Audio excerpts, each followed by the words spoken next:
Are you feeling spooky? I'm feeling spooky. Look, I'm getting old. Oh, my granny hair's coming in, so I'm getting all ready, and it just seems like it's coming so fast this year. I don't know whether it's the weather being weird or something's in the air, or you can feel the wicked in the air, the wicked on the wind, I guess you could say. But I think fall feels like it's coming a little early this year. So we're just going to be greedy and say, hey, look, if fall's here, so is spooky time. It really never shuts off spooky time around here, does it, gatekeepers? Welcome in, welcome in, welcome to the mods. Welcome to my lovely and um I guess you could say um the OGs, the gatekeepers, the light workers and everybody that's been here since show 1 and gosh, how many ghost stories? It's impossible to count. How many stories about Bigfoot and creatures and things under the bed and in the closet and how to keep them off of you and away from you and out of your life and how to get rid of them and all the different aspects: UFOs, alien abductions, missing 411, true crime, axe murderers, psychopaths, conspiracy theories, MK Ultra, Laurel Canyon, rock and roll, everything from Forteans to um, gosh, I was just thinking about it today. It's like how many different wonderful people have I had the chance to talk to, right? Mark Nesbitt and um, uh, Richard Scarrett. I mean, I was 10 years old, cross-legged on my mom's carpet in front of the Zenith, and I'm watching these people tell me why ghosts are doing what they're doing, why somebody's house is haunted.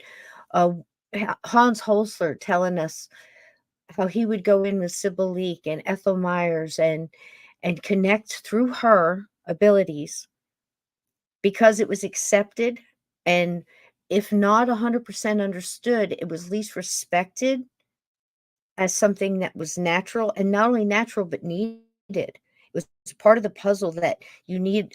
It was like one of the gears that you put in this big machinery, this supernatural machinery, and all the gears that come together and all work in synchronicity to have this whole picture play out. Last night, we got a big chunk with Ron Murphy and Brian Bowden talking about vibrations and frequencies, um, fear frequencies and healing frequencies and energies, and how Bigfoot, Sasquatch, hairy man, big hairy brother, anything, whatever the people. That's what my people call them, the people. So if you go to Delaware or Powhatan, around in that area, East Coast of the United States, from best I can understand, most people referred to them a word that I've forgotten. Forgive me, but it translated to the people. So what does that mean? You know, do you think that he's a missing link? Do you think that they're all the same and just maybe a little different, like squirrels are of the same species, but wherever you go, there might be a little differential, like colorings, or one might be have thicker fur because of the climate, this kind of thing? Or do you think that there's two completely separate, two different kinds? One that's learned to trip through in and out the dimensions and maybe even time itself. Certainly space, from the not physical to the physical, and seeming to need some type of energy to do that, just like a ghost. Very interesting stuff. And I'm looking very forward tonight to talking about that with you guys and adding some new stuff as well. So welcome into everybody, and a big welcome tonight. I missed last week with this gentleman, and let me tell you something. We're both going through a lot of wild, wicked changes. We're no stranger to these things, my friends. Steve and I have been through some crazy shit together. And he'll come in here and back me on that.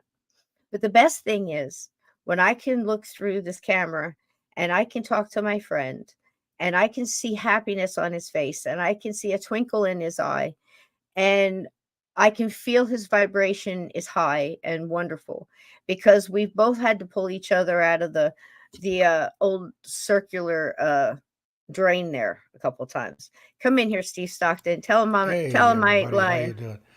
Don't believe a word she says. I'm a lying bitch. No, Mama Gum speaks the truth. That is an Oh absolute. goodness. Let's have Cisco fun doesn't tonight. sugarcoat it. She tells it like It's it is. Always it's has. spooky. What's the point? I might not get tomorrow to tell anybody. You know what I'm saying? I might as well That's speak right. the truth now. And look, if I'm Yesterday's wrong, I'll gone. say I'm There's wrong. no promise of tomorrow. We'll live in the moment. Yesterday is gone. Oh gosh, Steve.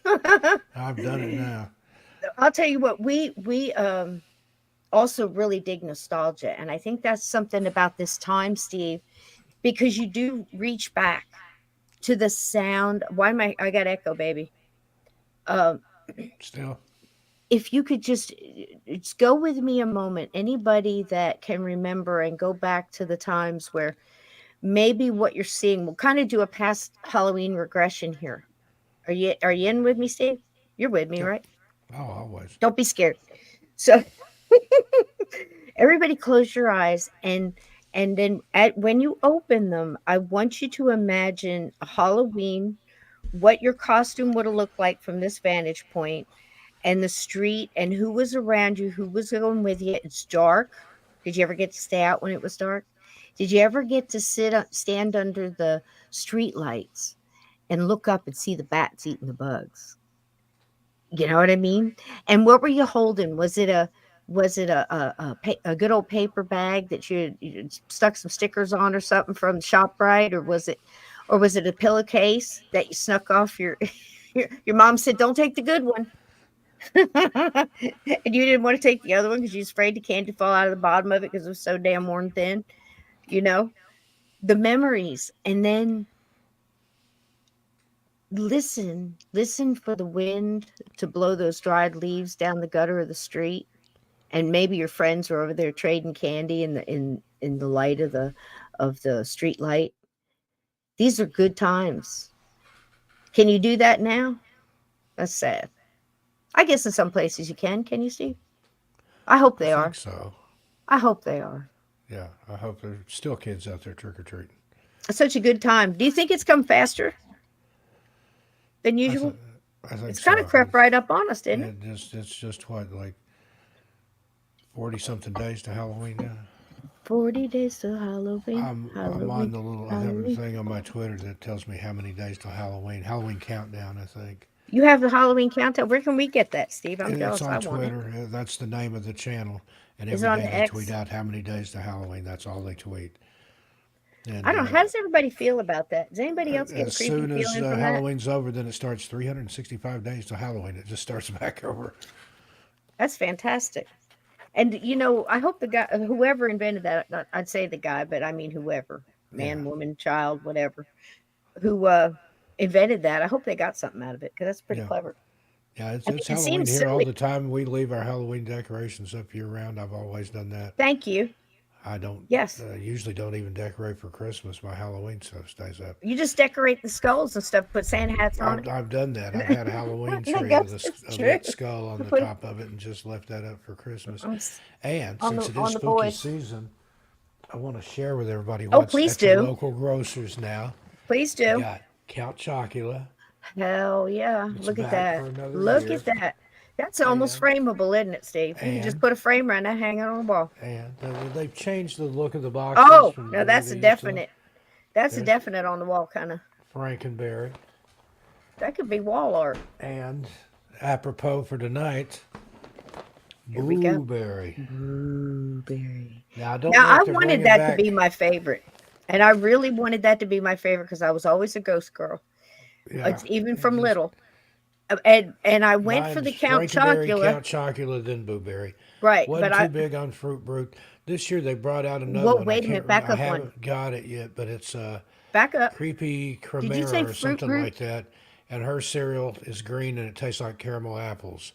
I haven't tried Oh that one man, yet. that sounds But tasty. I don't know if they're But bringing back, back Fruit Brute or Yummy what is Mummies that? What this is? I've year. never heard of this. What is this?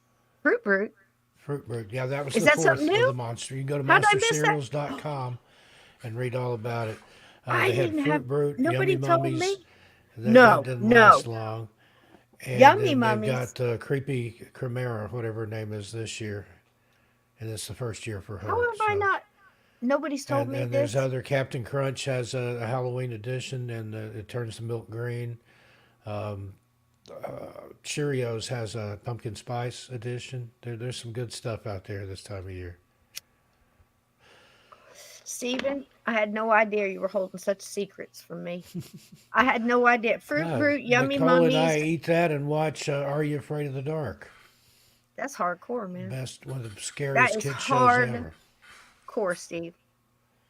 I'm jealous. I got to do it now, but now I'd just be copying. So it's just might as well just be jealous because I just look like a I'm a copycat. trendsetter. What can I say? I was a Frankenberry girl too. I wanted to like Count Chocula, but I'll tell you something. Other than Nestle's Quick, the powder, the original, and some things that Hershey put out, like Hershey syrup, but that's a whole different ball of wax. Just, I'm talking about the Quick, the chocolate milk Yeah, thing. the powder. Thank you. Uh, every other chocolate tasted like crap to me. It always had that nasty aftertaste. It never quite Yeah, made it. I And didn't like the syrup. Either putting nothing Hershey smells worse syrup than in a there, chocolate Pop Tart in a quick, toaster. chocolate quick out of the square Disgusting. cans. That was the best. That's not chocolate. And then when I was a kid, they tried to push that I Caro. almost, I almost said no. I almost said it Alabama and said K row. I'm feeling. Listen, I had a gummy. I'm sorry, but we're gonna have a spooky And then they time. had Carnation I'm going had to the relax malted and have a good milk. time. That was pretty good. Which one? Ovaltine, that was a no go for Carnation me. instant breakfast? No, Sorry, it had that Ralphie. nasty little. Couldn't do the No, Ovaltine. Ovaltine was nasty. It had a nasty taste. I didn't mind a tang every once in a while. Every once in a while on a hot day with little ice. Yeah, just don't Tang put was all Tang right. in milk. That doesn't work. No, can't do that. Do you remember those fizzy pops? No, that's not the name of it. Hold on, I'll get it. All right. Let me describe the commercial. The commercial there was the fruit. There was like grape and strawberry for sure. I know probably lime was in there, and the fruit had faces, and they came in like an Alka Seltzer, but you dropped it in the two tabs in the water, would turn fizz and turn the Yeah, I water like a remember Kool Aid. those. It was like an effervescing Fizzy Kool Aid. pops, fizzy pops. I think I think it fizzy, was. fizzy. All Fizzy right, Chad, something. help us Fizzy. out here. We need to say hi to the chat before we go any further, Steve. Hi, chat. Hey, chat. Kathita, thank you so much again. We don't say enough good things about our mods, and our mods are bar none. First of all, a Russian porn bot has no, and I say that tongue in cheek, has no chance up in here. Snowball's chance in hell. Basically, real quick, just or cotton candy. That little raccoon. I think about. Did you ever see that little gif? That raccoon who had the cotton candy. And you know how raccoons like to wet their food first, and they take the cotton candy and put it in, dip it in the water. It disappeared, and the look on that raccoon's face was so sad. Like, It was like, where'd my cotton candy go? anybody see that gif? It's hysterical. I see a lot of gifs because that's what I use to make the videos. And thanks again, guys, for sitting through my intros. I have the longest intro on YouTube, I guarantee it. There's just not even, don't even bother getting in the race because I can always add more. But anyway, thank you for sitting here. People relax and they come in, Steve, and they get a good seat. They get their snacks all set up. They get their beverage of choice. They get their vapes and whatever else. Smoke them if you got them. Their gummies, their whatever. We don't judge. And because we get together, we tell these great ghost stories. And this is our time of year, Steve. It is. It's a It's and magical, again, I'm special time so of year. excited. I'm so excited about it. But I do look back and they're bringing back a lot of that nostalgia looking Yeah. 1960s the paper cat with the Yeah, what do you call the those claws pleated in it. Yeah. legs that they Yeah. would always be crinkly. Oh man. Yeah, the I crepe remember paper. buying that. Crepe paper. and you Yes, could. They thank had a you. skeleton and I think a scarecrow too, and you could bounce it up and down, and its legs would go all over the place. Yes, and the I pumpkin. Remember the love those pumpkin? It vintage had the legs, and they decorations. were Yeah, green legs with little brown pointed like elf shoes on. yeah. And we had that pumpkin on my front door in Oakhurst, New And Jersey, then we had the cardboard articulated 1974. skeletons. You could make them wave high and stuff, and the Yeah, teacher would put those on they had the they the had little. those what were those Oh, things and called? Those something push else we pins. got recently, and I didn't even know they made it anymore. Jiffy Pop. Remember Jiffy Pop I popcorn? burned it every single one I ever Comes in a little tried. pan, and you Every cook it on single the one. stove. I'm 0 for about 50 in my lifetime. People would get that, and I try to cook every And time I burn it's it. apple season. We got all kinds of good apples here in New How is England. it out there? Is it Cut them everything's up, turning? dip them in the caramel dip. Oh, it's so good. Or yogurt. It's good in yogurt Everything's too. turning fall, Steve, out there, all Yeah, the the leaves and leaves are starting shoes. to change. Oh The nights are God. getting cooler. Take some pictures for next Monday, will you? Sure. Just of the trees, like just go outside and get the Yeah, a little those little scenery cold for us snaps of should make them Massachusetts. We'd love to really see kick it. in. We'd It's love to see just it. starting to kick in. And you're going to Sleepy Hollow, aren't you? I think we've Is changed Sleepy that up, Hollow and or are you we're going to gonna go to Salem? Salem. Salem. We were gonna go to Terrytown, but we decided just to go to Salem for my birthday. You lucky So shit. expect a live video. Won't be on Halloween, but it'll be near Halloween. Celebrate, celebrate. Better make sure no witches put any spells in your pocket for your birthday. Yeah, I mean, you got to watch it. I'll tell you what, Nick, keep an eye out. I mean, listen, there's some serious she's black shaking her magic. head. There are some serious. If you think that that's all just myth, you out of your mind. Vixen Because Doe that is says those tabs were called fizzies. is that what? Oh, okay, fizzies. Yeah, there we I go. remember those. Thank you guys. So thank you, mods. Anyway, I appreciate it so much. You all did a great job last night, and we always have such a chill chat. But the good thing about this chat is too is they're always yep, paper mache, crepe paper. Yep, that's it. All those little foldable. And there was another thing too you could get, Steve. It was all folded together, and once you unfolded it and flipped it around, it was out of that crepe paper. It would make like a pumpkin. Yep, Do you I know what I remember mean? those. And Had you the pin little it. metal tabs that you Yeah. close it, and it had the Yeah. little honeycomb paper looking Yep. pumpkin thing. Yep. You I guys remember those remember came in that? all sizes from little to great big. I love those things. I still remember what they sounded like when you opened them up and you pinched them Yeah, the closed. first time. Those little gold, you know, Yeah, damn it. It's just something. And you see that stuff come back when if you get in these groups on, yeah, I guarantee you, Steve and I are probably belong to at least 2025 Halloween, fall, ephedra, all that stuff, nostalgia stuff. yeah, And it just zaps you right back. Those little treat bags with all of the great art and graphics and stuff on yeah. those treat I bags. remember Remember one those? particular treat bag. There was a haunted house in the background. Little boy and girl trick or treating. The little boy was dressed as a pirate, and I think the little girl was a witch. And it's just a little bag, Yes. but it was just Yes. iconic.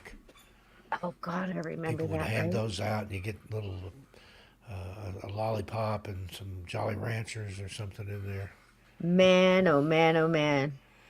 I just, I think that's part of it. I think I mentioned last Sunday or last Monday that that's all part of it because if we have those memories, we want to teach them to our kids or our grandkids or our friends and like recreate them as adults later on. And it's become so big that I think it's almost equal to Christmas when it comes to the amount Yeah, of and Hanukkah and all of the different, it's really come. It was a big deal when we were kids, but it was more like a last minute. You were going to have to dress up for school because they were having Halloween parade, yeah, in second, third, fourth grade, whatever. And they had those all the time, and that was so cool because at that time we would just run down to the two guys or the five and dime or whatever and pick Woolworths. out the box. It came in a box, and there was a little plastic, like a little step in, Yeah, like a onesie, little and jumpsuit that you could it had hide like in the back. shorts and the little short sleeves, and it And you would be had one of like the those color. molded plastic masks that was hot and sweaty and you couldn't Yep. breathe or see. But by God, did we have fun? And had that Yeah, plastic rubber elastic band that always broke or popped out of the broke, thing, and you'd be so one of your carrying your friends have to mask, and help. go up to somebody's house and hold your mask up to your face because the elastic broke. or get stuck in your hair. Oh my gosh, the memories, right? And that pillowcase full of candy. Yeah, I You usually know, had a pillowcase, and I would leave that out with the sidewalk. And then I had a little, either a little plastic pumpkin or something like that with just two or three pieces of yeah, yeah, candy in it. And then you hold that up, trick or treat, and it looks like you don't have much, so they give you handfuls. Then you go. I've had a man, suitcase so full, or a suitcase, a pillowcase so full I could hardly carry it home. yeah. And those times where you really got to go out, where you were just that right age, where your parents will let, or whoever let you go out with your friends alone, unsupervised. This was Yeah, before we started yeah. breeding sissies. And But the any, later it got, the more candy you'd get. I've mhm, had people say, "Here, just take the rest of it. I'm just going to take it. turn out the light and go to bed." They Yeah. dump the whole bowl in your. You know what you never saw, Steve? You didn't see anybody put the bowl out, say, just take one. You had people that wouldn't answer the door I've or heard or stories of whatever, that, but but I but now you see it all the time. Just take one, and then you get that. Now you get the CCTV where the mom is putting up the whole thing in her purse and her and two they thousand they dollar Coach talk to purse. you on the ring doorbell. Hey, that's for kids. Put that back. Only take one. It's changed. It's changed. But listen, I would have my mom tell me stories about. So now she was like an early teen in during the war, the Second World War. And so, when she was a kid trick or treating with her sisters and brothers, sh early 40s, really early, 41, 42 ish, she would tell me stories that there was this guy in the neighborhood that used to heat pennies in a shovel on the on Toss them on, to a on the kid. wood burning stove and toss it out in the street to the kids and laugh when they burnt their hands on it. Yeah, And yeah. There was always other that one mean guy in the things like that. neighborhood that would give out nickels or maybe a quarter. Those little Jack Chicks comics. Jack Chick, remember the little Christian comics, little square ones? I used to get Yes, those I often. do. People would stick those in your tree Do you cone. remember going around having the box for UNICEF? Yeah, trick or treat for UNICEF, a little orange Yep. box. Yep. United Nations Children's Fund. Yeah, Who do you think's in control of that? United Nations Children. yeah. Does UNICEF It's still some even crazy exist? I shit don't think it does. when you rip that film off and you start seeing all the different things in a different light. You know what I'm saying? It's like you can't unsee it anymore. So Yeah. anyhow, that's the scariest shit right there. Ghosts don't scare me anymore. I'll tell you But what, you know, this other back when I shit. was a kid, we had a lady come to the door with a tray of cupcakes and hand us cupcakes. Hey, I do People remember made that. popcorn balls and wrapped them Yes. in cellophane and gave them out. And those little Tootsie Roll lollipop ghosts that they'd make with the napkins. They draw the little Yeah, face and it had little colored yeah. yarn Used to around get those. yeah. Oh, And listen, Froze you'd Moments always get handed out. word on the street, hey, the house on the corner is giving out full size candy bars, Yep, yep. Look at Froze Moment. He's handed out counterfeit $1 bill. counterfeit dollar My bills boss this year. got 100. My my boss got a counterfeit $100 bill. I said, you better get a pen. She has a lady at the bank said those pens don't always work. She says, well, I said, how'd she tell it was counterfeit? And she said she could tell by the feel of it. And I said, listen, they're getting This better is paper now. counterfeit. I have to confiscate it. I mean, it's kind of hard, to you hold it up and you got to counterfeit the watermark, and then you got the magnetic strip in it, and then the ink has Yep. got a reader in it. That's why the ink is so Yep. thick, because they can read the. I mean, it's almost, but they can pass it off if you're not paying attention. You know what I mean? So she tells me goes to the bank. She goes, this big old rigmarole, and I said, well, you know how the bank gets rid of their hundreds? She goes, well, they tell me they send it back to the mint and they destroy it. And I said, no, they give it back to you. The next guy, I said, the next guy in the drive-through guy. I said, you think they're going to take Literally that played hit? pass the buck. See where you can get rid of it. Yep, the underhanded stuff that goes behind the But you scenes. know, I've thought about that. If somebody counterfeited like $5 bills, who looks at a $5 bill? We got a lot of tens and 20s going around right now, And but nobody talks about it. it's not as It good just as counterfeiting a 20 or 100. But if you're well, hun, printing them yourself, $5, if you plunk, look at plunk, the plunk, plunk. dag blasted truth, the shit that they're giving you at the bank is all counterfeit too. Has been for a very long time. So, you know, it's just who's calling it and who's got the power that says it is at Yeah. that point. Well, it's Or fiat thinks they do. currency. They can devalue it at any time, and the paper money is worthless. Ain't that the damn truth? There's no They came off the gold standard, and Hello, then Monica. they went to silver certificates, and Hey, then they Sarah. went to Federal Dixon. Reserve notes. That's not even real money. So true. So true. I mean, we're going to do that one night. We're going to do the whole Jekyll Island Titanic connection. We're going to do all that too, you know. But tonight, listen, guys, after we say goodnight, hello to everybody, not good night. And Good that's the night, show, everybody. everybody. Good night. Thanks for I just coming. wanted to say hi because not every time we get a chance, I get all caught up. My adrenaline starts pumping. But hey, Nora. Hey, Sarah. Welcome in. Welcome in. Love you, Froze. Glad you out here listening, baby. I saw Lindsay in here and Midnight. Hey, babe. And Straw Dog. And I And saw Glenn Dannison's here. I saw Slow uh, Mo, Slow Slowboard White Boy, Board, Straw White, Dog. He's our buddy White from New Hampshire. Board, Straw Boy. What? Straw Slow Dog? Boy Whiteboard. Lulu She Bell. Hi, sweetie. she There's great work. sponsored that There's everybody. Mammoth Lindsay. Hey, Cave baby. video. How you feeling, Lindsay? I And hope I, you're I feeling forgot better. to email her back, but she was happy with it. Sarah Claire's here. She sends me funny stuff in Messenger. Lindsay, I'm going to tell you Of this in course, code. Midnight Society, my beautiful wife, is here. Hi, sweetheart. She's right here beside me. You know the cat. So that you got, not the kitties, but the herb. Has to do with claw. 500 milligrams. Do it every 4 hours. If you haven't had a reaction to that, up it. She got the shingles. It's a virus. So, but Who's got shingles? I've never the had them, but trick, I hear they're uncomfortable. you wouldn't want it on your worst enemy, and we got it on a Uncommon gatekeeper. We beliefs can't here. have that. I hear you feeling better, honey, but the thing is, and if anybody's Just a listening, little thing. and I'm not a doctor, this isn't health advice. I'm telling you, every 4 hours is the secret to that little herb, And and raw garlic, for raw organic 4 garlic is days, a wonder too. and then Very well, Paranormal Lindsay, how you doing? go back to whatever your base was. Monica I know I'm trying to Device speak in code, kind of, sort of, but I know you understand picking up what I'm putting down. I know you're tracking me. Do the and Kathina one Cat Gray 500 is here. every 4 hours, 4 days. And it Wipe won't out a hurt you. virus. If it did, Cisco would be dead. Oh my God.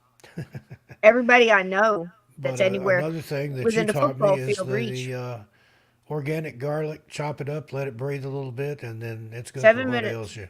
I've gotten where I'll just pop a clove and chew it Chop it up. again. Chop it again. And just know with garlic, it's got to touch whatever you're trying to kill. Understand that and understand how to get it in your body. So the best way to use raw garlic, here comes winter. You want to, it doesn't hurt to have a little extra ammo in your back pocket, okay? Take and again, I'm not a doctor. I don't even fucking play one on TV. Okay? The people around me survive if they listen. So here's the thing. Purist is better, not processed, as far away from processed as you can get. So organic raw garlic, chop a clove, wait 7 minutes, chop it again. That's how you deal with it. That's how you double the healing power. Now, you want to get that in your body, and when you need to touch what you're trying to kill. So you get it into your blood, you got to get it past your digestive system in your stomach, you got to get it down into the lower intestines where a lot of these diseases and viruses and nasty things harbor and wait for things to be just right and pop out and get you, like allergies and other chronic things. This is just, again, I'm not a doctor. If she says so garlic suppositories, I'm out of here. well, Yeah, I'm telling you, people have done it. I'm sure. I killed a lot of things that, and walked there and just saying. Now, I can't speak on it, but I have heard tell. So anyway, I'd be now scooting on the carpet. put it in olive oil, okay? Olive oil helps get it past the digestives and stuff, and it carries it. You want to get it into your blood, your lymph nodes, and your lower intestines. So you put it in vinegar that helps get it into the lymph nodes, and you want it in red wine if you have it, because that helps get it into your blood. So red wine vinegar, olive oil. What does that sound like? And garlic, It's like a salad martini dressing. or salad dressing. Think about it: salad dressing or salsa. So I put it in Yeah, a salsa. I add I fresh cook with garlic. I love cayenne. fresh garlic. And you remember years and Good for years your ago when I lived in circulation. the Pacific Northwest, I had a toothache. You told me to do that with the garlic, pack it in between my cheek and gum, gone like that. Okay. And you ingest as much of that as possible. So most of the guys around me do it in a salsa, and they add a red cayenne pepper, fresh if you got it. I do the Japanese dragon pepper. It's really good because it's really good for your circulation And and raw kicks ginger is all of good to that add healing to it stuff as into your well. blood. Are y'all following me on this? It's amazing. How cheap is garlic? Okay. And you keep it and keep it and keep it, and you just do this all winter. And anytime you need to up it, they'll eat it in salsa, and they'll make a batch, and every time they go back, like every couple of hours, they're going to eat about 2-3 tablespoons of this. So salsa, it And works you great. can eat parsley with it, and it'll keep your body from exuding that garlic smell because you can eat enough, it'll Add come as you out of your need. pores. Add as you need. Parsley, catnip, both have great analgesic powers. They have their own antibodies, and it helps you build that and boost your immune system. Kills a lot of different bacterias. But again, if you are on a scale, it's like when they go to and they tell you they have to figure out where the infection is to give you what antibiotic. Very similar.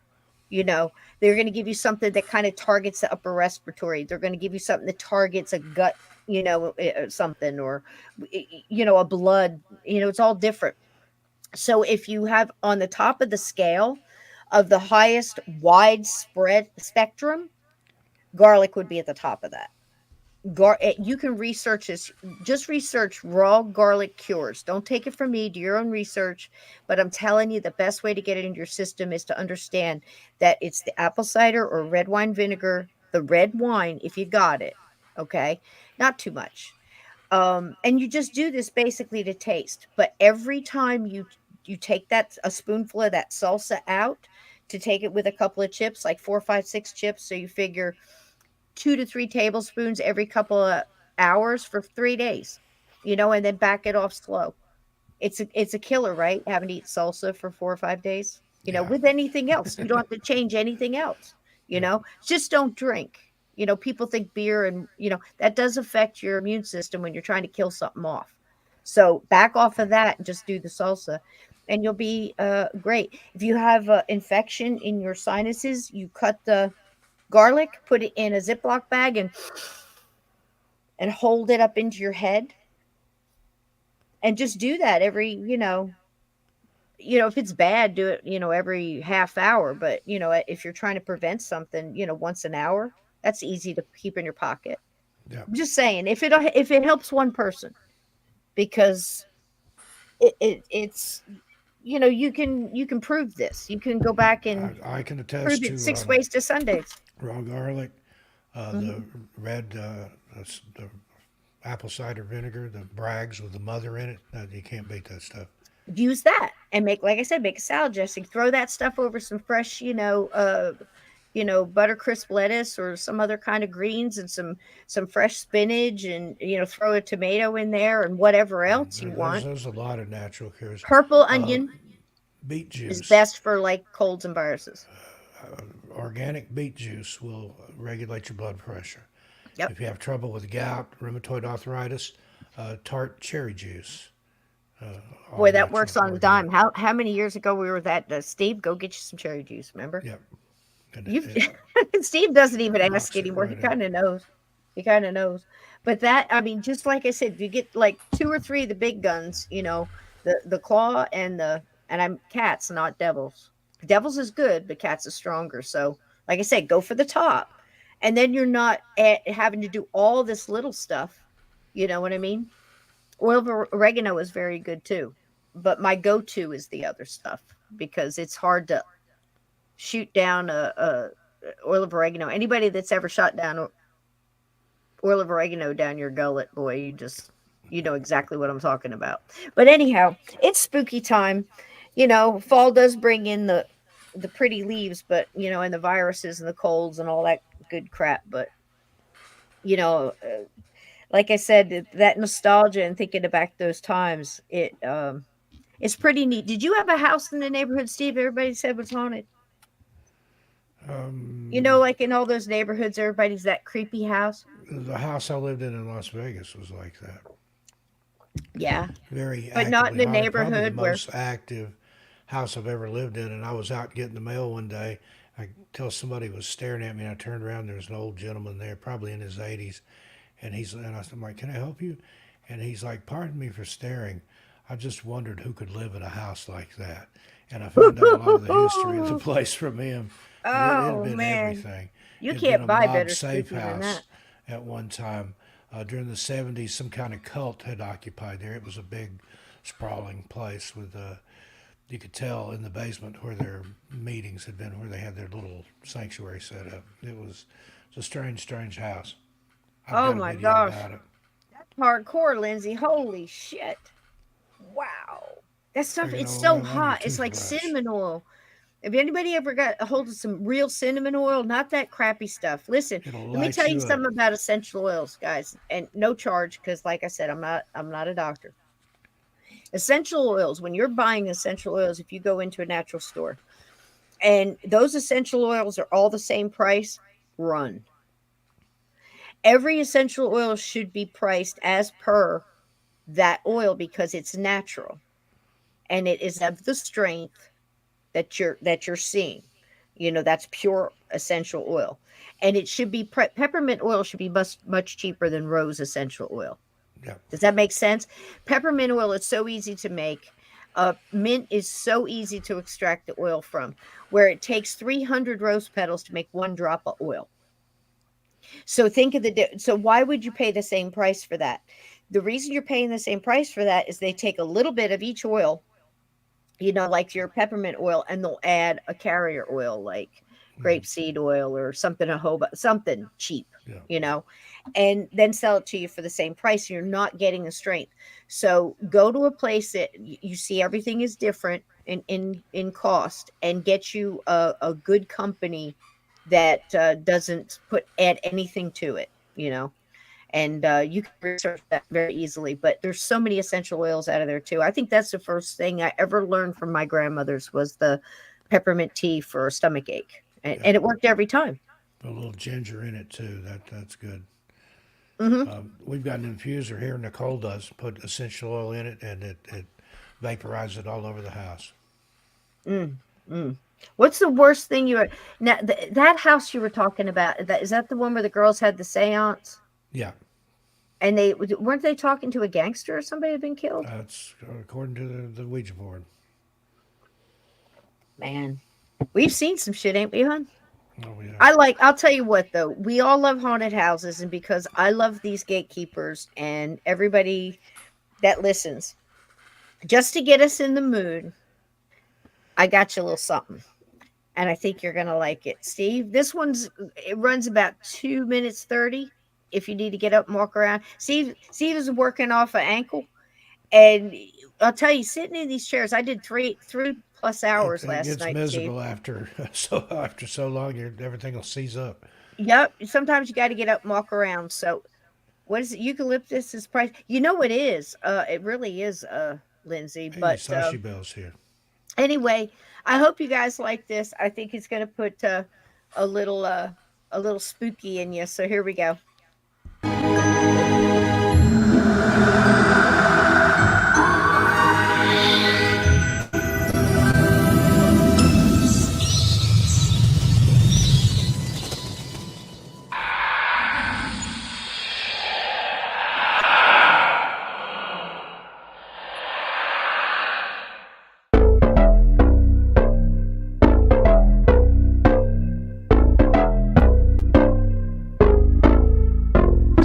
Lights they flicker and the candles glitter like you're in a thriller. Heart goes pum pum pum. Ghostly figures they can get so bitter. Sure you want to enter, you can turn back now. You don't know where I've been. What's going on inside? Where the monsters like to come alive, come alive. Do you really wanna know me? I'm really not that cozy. It's up to you, so you decide, you decide. Would you love me up my words till the coffins in the dirt? Try to break me like a curse, you know that will never work. I'm a little bit absurd, I like dancing on the verge.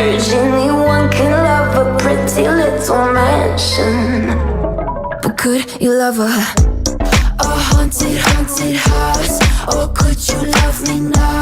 A haunted, haunted, I'm a haunted house. A haunted, haunted house. If you'll just check it out. A haunted, haunted, I'm a haunted house. Na, na, na, na, na.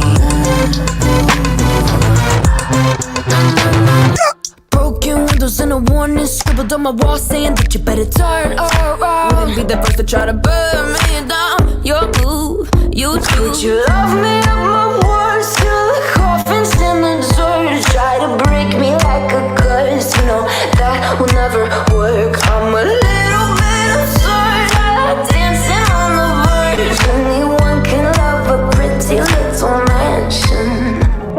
But could you love a haunted, haunted house? Or could you love me now? A haunted, haunted, I'm a haunted house. A haunted, haunted house. If you'll just take it out. A haunted, haunted, I'm a haunted house. Na, na, na, na, na. Na, na, na.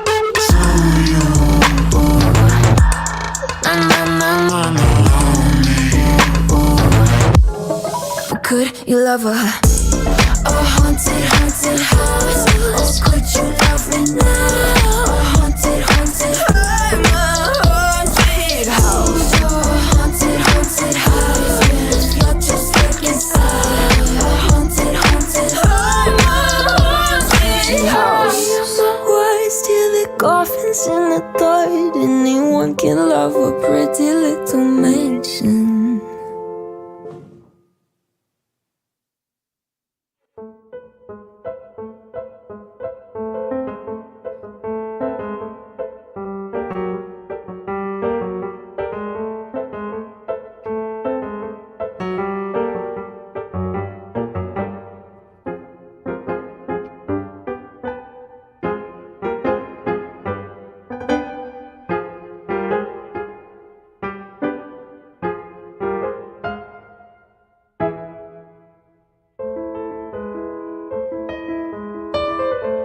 Happy Halloween, everybody.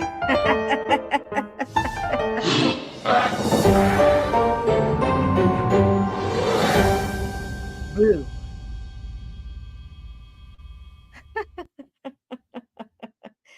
I absolutely love that. Oh, sure, getting the spooky season indeed.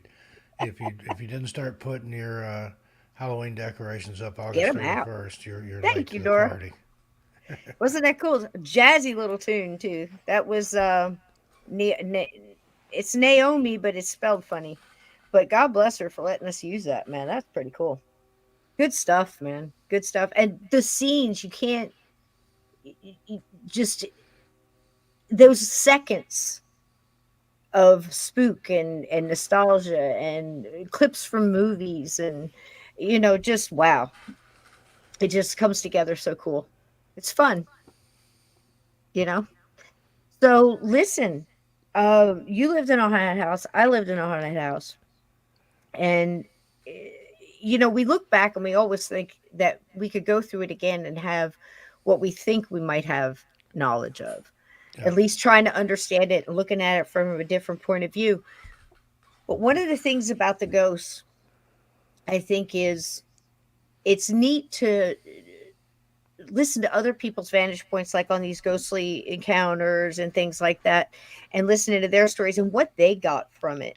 And I think it's funny sometimes I hear people describing, well, I think that person was here to, they didn't want me to be in this house or whatever. And then having that somebody like Kim Russo or somebody coming behind and going through it again and going, you don't understand, that person was connected to you because of this. Dunkin'. We're not sponsored by Dunkin', everybody. That's okay. If It's they want to okay. sponsor me, I'm available. They pay in coffee. Hey, I'd be okay with that. Hey, you We know what? drink a lot of Dunkin' That's not a bad gig. coffee. That's not a bad gig, though. Wouldn't I be. mean, What's it going to cost them? A Oh, coffee a really? day? You give me a coffee, 2 coffees a day. Maybe better make it three. One for me, one from Nicole, and then a wild card in there. A wild card. Dunkin' Donuts, the best There coffee. you go. That There you go. started right here in Yep. Massachusetts. Time to make the donuts, everybody. Time to make the donuts. Do you remember that I'd one, Steve? forgotten that they had chicken noodle soup back in the day. The chili and chicken noodle. I don't remember the chili, but I remember the chicken noodle soup. Same And damn then the chili. munchkins, when they Big first ass came out, I beans. had to have a box of munchkins. Hey, Bobby, welcome in. Hey, you're right on time. If you're here, you're right on time, sweetheart. And thank you, Uncommon. Drop my PayPal. Listen, everybody, times are tough. I totally get it. But thumbs up doesn't cost a thing. Bobby. Take now, jump out. I'll give you a minute. If you hadn't gone out and give it a thumbs up, please do, because you have no idea how much that helps on And YouTube, and I uncommon appreciate belief is East Tennessean like myself. it. Uncommon, he's well, Alabama, Northern Alabama, so close. Northern Alabama, but close. Thank you, Bobby, for coming in. Sasha Bell, thank you so much. That's my T Public, and we appreciate you. How you been, sweetie? I've been seeing you a little bit here and there, but I don't think I stopped to say She hi. goes And all over the how place. much She we was at my appreciate you premiere being a today. mod. We just She's love at it. my Lulu B Bell, movies that I've been showing on the weekends over on 13 Nora, Past welcome. Midnight. If you want to It's hear about that midnight. haunted house, Hey, it's sweetie. on my 13 Past Midnight channel. It's called 13 A Past Haunting Midnight. in Las Vegas. Yep. And there's another good one on there too. It's called Jumpers, Grinners, and a Shot of Tequila, No Salt. That's And that straight out of the book that Cisco that's and straight I out, did, and she straight out narrates of, it, and it's great. straight. I always say when I think straight out, I think it was straight out of Compton. It's almost hard not to say it. That was a big thing back in what, the 90s that came out. Yeah. Was that sweet tea, iced tea, Ice Cube, Yeah, one of those guys, I think. pork chop? No, It was Ice Cube. NWA, I think. I don't know. Who? NWA, I can't say what Another that stands three-letter for, agency. That's just what we need, Steve. Yeah. Thanks so much. You know, the other day somebody said that to me. We were talking about three-letter. Son of a bitch. Don't get me started. Anyhow, and we're talking about three-letter agencies, and they said NBC, CBS, ABC. That's three-letter agency. Yep. You have no idea Why do you how think they true call that it is. programming? You have no idea. It's amazing when you see it. You can't unsee it. I'm telling you. You know, for those who know, no. I'm just telling you. Bobby, you know what I'm talking about, don't you, sweetie? I know Uncommon does. So anyhow, that's a neat thing to hear what other people's vantage points about why they were seeing the ghost. Now, this is a story. I think the first one is, you guys may have seen it and go, hey, a PBS again, Straw Dog. Yep. And Catheta can attest to the three letters there in Tennessee, JFG. That's a local coffee that's really good. It's not better than Dunkin', I but remember it's now. good. Yeah, JFG And coffee. we used to say, "Oh, JFG, just friggin' great," except we didn't say that. We said it a little differently. Yep. You know, it's like that. Is it Castillo coffee? The big yellow brick with red and black Yeah, Castillo. writing on it. It's or Bustela or something like that. That's right, Bobby. And you know what's funny too, Steve? Now, just go with me here a minute, because I kind of got to speak and kind of, you know, jibber jabber here. Get out your decoder ring. Cisco's going to talk in Turn code them, here. turn them up to 11. Okay, and try to track what I'm saying here. So, if you understood, just take it for granted that what I'm telling you is true here for a moment. That certain magazines, one that was very famous for lots of pictures of wildlife. A lot of young boys like to go down to the library and look at them because they had a lot of boobies on the cover. But it was natural, so it was okay. Are you following me? Then there was another one, and it started out, it was really big, because I can remember seeing pictures of like my family when they were just married, like my mom just married, and in the 60s. Big old, it's kind of like there's a cereal and there's a Mikey game. likes it. Yes, Mikey loves it. Okay. And that magazine, along with its counterpart that has something to do with a watch. Okay. And it's on your side. It's on your side. Yeah, it is. Okay. All of those were started by one letter agency. Yeah. The reasoning being another, for the programming, Hmm. okay? And you got a lot of free movement in other places. So, say we're going to Africa just to film the lions, not that airport over there, Yeah. or not this such as. Think about it. It's true. It's true. When you understand that It's all they a psyop. they courted Picasso just so they could come up with a different form of impressionistic art that nobody knew was good or not. So everybody would stand there and go, wow, and didn't want to be the one in the room that didn't get it. So they just went along with the game. It's programming, it's mind screwing.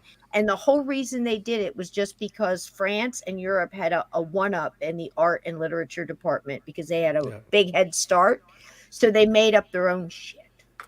That's true. Bobby, And I'm it's telling the funny truth. the Back me stuff up on people this. read into that. When I lived in Oak Ridge, you could rent a good It's sized true. room in the Civic Center for $5. I used to put on little art shows with just ridiculous art. Just ridiculous And I shit. mean, I'd have a piece of plywood or a piece of 2x4 with a nail in it. There, that's art. And I would hear these pretentious people come through. Oh, that represents man's inhumanity to man. Really? It's a Yeah, or board with a something. nail in it. It's I wherever did they it, but nail it.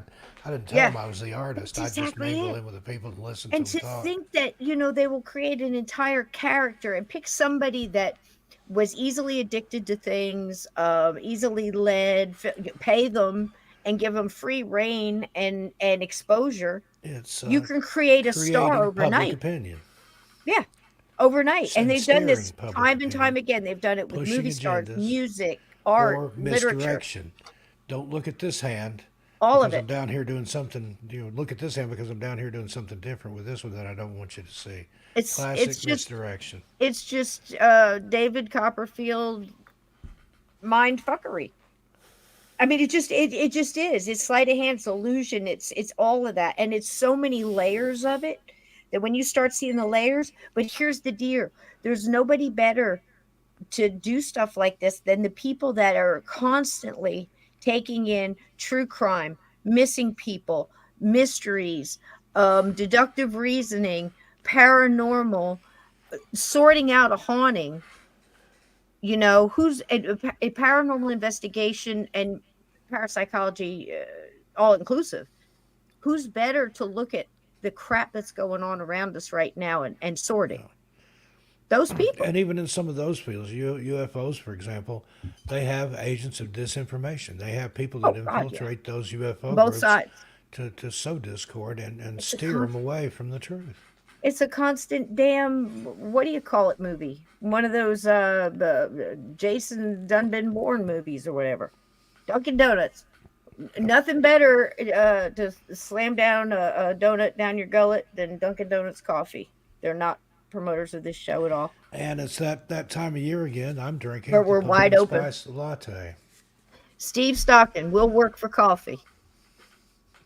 Right? Why not? So, I've but got the that's Dunkin' app. All you got to do is send me some free coffee. there you go. That's it. Just fill him up, dude. Just fill her up. That's it. It's just one big endless, and what's it going to cost you? It's pittance, right? And we'll give you good, honest reviews. As long as it's hot, black, and it tastes like coffee, you got my vote. There you go. And It's don't hot burn and it it's coffee. because Starbucks And burns their since I've coffee moved up here in New and England, charges I've you started extra for it. drinking iced coffee more often. And here they drink it year round, and I've gotten quite a taste for it. Tonight I'm doing a hot coffee, They but I've been freaking know drinking that a lot of shit's iced burnt too. I'm coffee. telling you, they Nicole don't got me care. doing that. That's also a psyop. Just saying. Who's standing in line? You want to understand it? All right. I can teach you psyop and brownies. Steve knows this story. I once had my third job at Target, and I joined during the holiday season. At the end of the holiday season, they bid on the good workers. What department wants to get those workers, and they spread them out. Trust me, it's a system. So I wound up working in the bakery, deli, because I could do both, and the meat department selling extras like dry rub and shit like that. I can sell This was how hard my job was. They'd give me ribeyes. They'd give me a George Foreman grill to cook it on. They'd give me 3 or 4 different kind of dry rubs. This shit was like $8 a can. I'd sell it all day long to these idiots. I'm sorry, but if you're doing that, you got more money than sense. People come up, Just take my those little opinion. samples. Oh, this is good. Yeah. Yeah, take but it this to our is what I home. had to say. Excuse me, sir. Would you like to try this ribeye? Not one person said no. Just think about it. It's a big old hunk of ribeye, and I'm giving it to you for free. Oh, what's that? Moroccan jerk, deep, New Orleans Nights. I mean, just all these names. It was good stuff, no doubt. It was good ribeye, but I was the top seller in the whole freaking Target system for the Alabama, whatever, the Tennessee area. So anyhow, That's about the only reason to go to Costco or Sam's Club is to get those right. free samples. They're This always in is there this sampling is stuff. this is the psyop that people fall for constantly every day. So my job was to go in at 4 o'clock in the morning, God help me, and take the frozen bread out of the plastic bags, put it on trays, put it in the oven so it looked like it was fresh baked, and haul it out there, that Kalamata olive loaf and all that Yeah. shit When bread. people smell that bread 7.58, cooking, they 59, want it. 50 a loaf. And they're, oh, I'm so glad you're up here baking this fresh. Yes, ma'am, I've been here all night. Now in that job, here comes the brownies. You'd get a big metal tray that would come in off the truck with just a plastic bag over it. And that whole thing would be one big brownie. And then you cut it into your chunks. And they had a thing that you cut it with, as it was perfect every time. Okay. Then you set it up on the thing to defrost. And once it defrosts, you take those chunks and you put them on break them up to 3 parts. One gets chocolate chips, one stays plain, and one gets powdered sugar or some shit, or nuts or something. Then you take that tray out and you break that tray up into thirds. Okay. 1/3 would go into the plastic containers. Follow me through. And would get a Target sticker baked fresh at your Target. I never bake shit. This sticker goes on. I'm sorry, Target, but true is true. Sue me. It's not slander if it's true. So the sticker would go on the top, and those would be for sale at the time I worked. It was about 20 years ago. Or 15. And those would go for sale 2 for $5. So you get 6 brownies for like $5 or $6, whatever the hell it was. That same bunch of brownies, the second batch, would get put on a doily, okay, and shoved in the case, and they were $1 a piece. And then I would take the next third and put it on the side and wait for the Starbucks girl to come from around the corner with her little domed lid. And she had her own doily. They brought their own doilies, okay? And then we would take 3 of those brownies and put them on the doily. $1.75 a piece. Same damn store. Same brownie slab. There's your brownie psyop. And if people can get away with it, they're doing it in everything you can look at. I worked very, very briefly at a big bread bakery in Knoxville. Don't worry, Marita, I won't say the name. And the only thing that was different was the bags. That it pumped that bread out. It was like 63 loaves a minute, round the clock, 24/7, 365 days a year. Blows your mind. Okay, need 100 Maritas. You'd load the bagger, 100 Marita bread bags. Okay, we need a load of Kroger. Just all you changed was the bags. Marita bread was like $1.75. The Kroger bread was 99 cents. It was the same bread, just the bag was different, the packaging. Yep, the smell of baked bread, that's, it'll do it. I mean, and it's the same thing that you get a bottle of water, which is that, if that isn't some kind of wild psyop, I don't know what is. Did you ever see anybody walking around with a bottle of water in their hand when you were a kid, Steve? Not when Maybe I was a mason jar full of moonshine or a Yeah. mason jar full of sweet tea, Or but never. we'd take a pop bottle down to the creek and catch a bottle of water. But I'm Well, we guilty had as a charged. tadpole in it. I drink my bottle of water. I don't trust the pipes. We live in a 114-year-old house. I don't know what's in those pipes. I don't trust the pipes, man. If that isn't a title of something, I don't know if it's a country song or a novel or a Lifetime movie, maybe. I don't know. Maybe we ought to play a video before we get in trouble, Steve. We probably already went orange 45 minutes ago. You know what I'm saying? Well, Mhm. that what I was saying was I thought about all that stuff with the letter agencies and all that and the magazines and all the things that we thought were one thing but they're really for something else. And And not only here. no, that's true. It's If global. the Beatles, do you ever wonder where all that, how all that Oh happened? geez. Oh my God. Two words Too that you much could shit. Google together: Tavistock, Tavistock, and Yep. Beatles, and it'll give you the entire story of how the Beatles, they were created. That And if was a people say that's manufactured phenomenon. BS and all this, and it's not, it's not, it's It's not. true. And I mean, if even one of these, listen, Oh, 123 years. I was you do close. you know the life expectancy of a conspiracy theory? About 6 months. Yep. I Before it mean, it's comes true. becomes conspiracy fact. Yeah, conspiracy fact. But I was thinking about the. I saw an ad. I was going through a bunch of movies that's on this, this Roku thing or whatever, and I hit an old on the road movie. Remember all those road movies with Crosby and Hope? Yep. And I Road to looked at that and I Mandalay. said, "Damned if I bet you they didn't do all those traveling movies for the same reason they did that magazine." Yeah, they were spying, but who would believe that? Who would think of a movie crew or whatever going in there and getting Yeah. gathering information? I'm telling you, folks, this stuff is true, and it's interesting as all get out. But Same with a lot of those documentaries from that same magazine. mhm, They had they did their own documentaries and stuff, and mhm, yep, they did Mutual of espionage Omaha's on the Wild side. Kingdom. I bet you old Jim was up to more than wrestling anacondas. Yeah, Mutual of Omaha. I'll I stand by the Jeep while Stan wrestles the bear. I mean, it's wild. It's so deep and so convoluted and so Yeah, corrupt and nasty and evil that you just got to laugh at it at this point because it's insanity.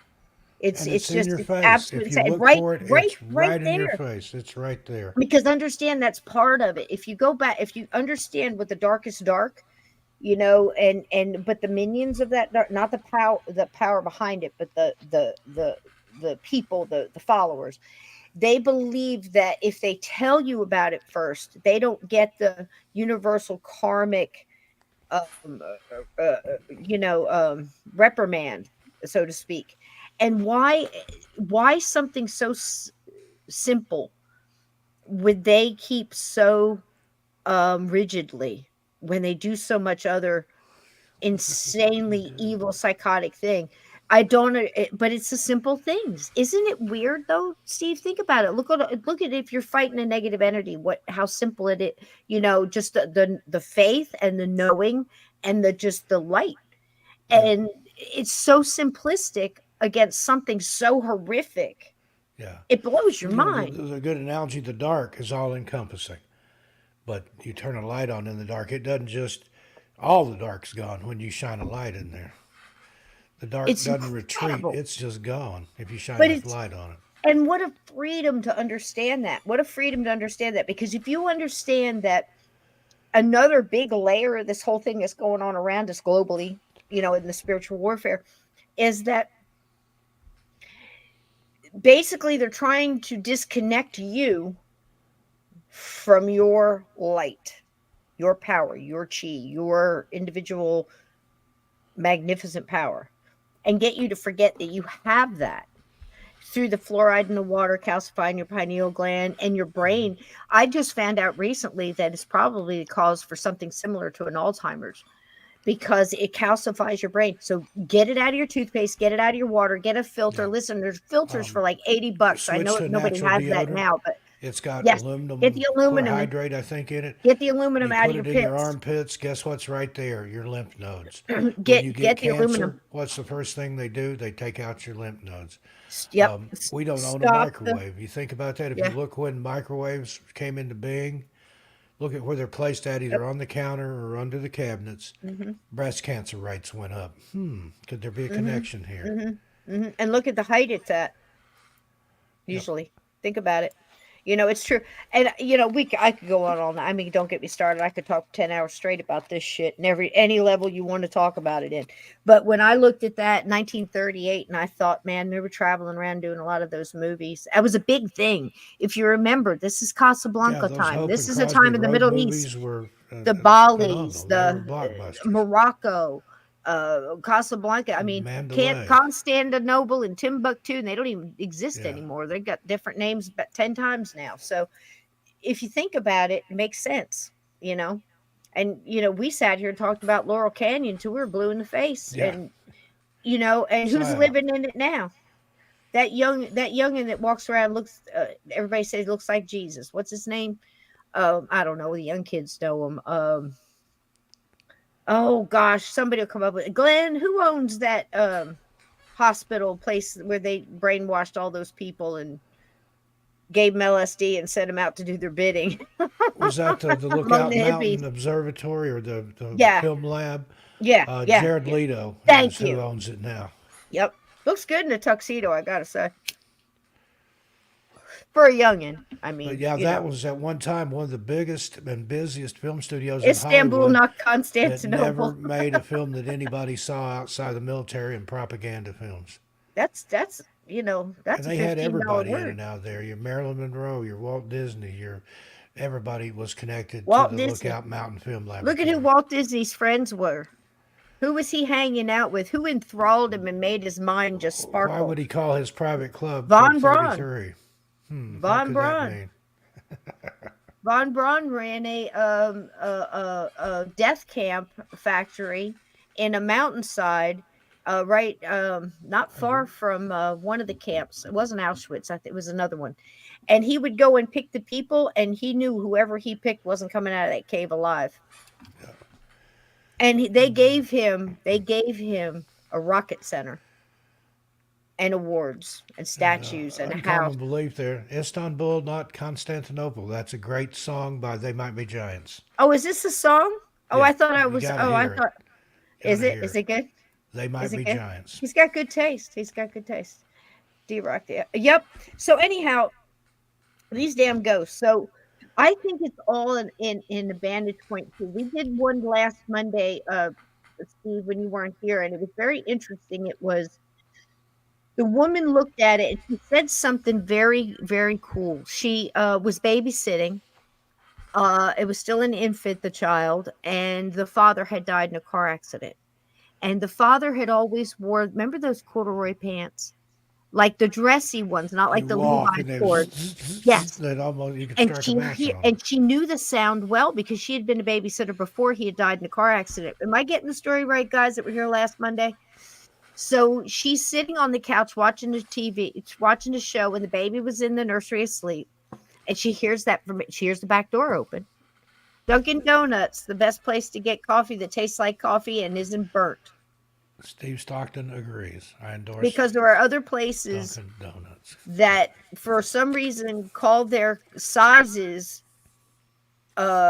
weird names. For that's not even why they're not even French. I don't get it. Why? I don't get it. So anyway, it doesn't matter. They burn it. They know they're burning it, and they're arrogant about it. Just saying. Not Dunkin'. Dunkin's coffee No. actually tastes like coffee, Yeah, I've and it's never had not a burnt. bad cup of coffee from Dunkin'. No. You can Now always go in and say, the I other need a black place cup of coffee, and from that's what you're going to Seattle, get. Starbucks. I won't say the name, but I've had burnt coffee from there many times. I've sent it Yep. back. This is burnt. I went in the first time I ever walked into a Starbucks. It was in probably a Books a Million or a Barnes and Noble.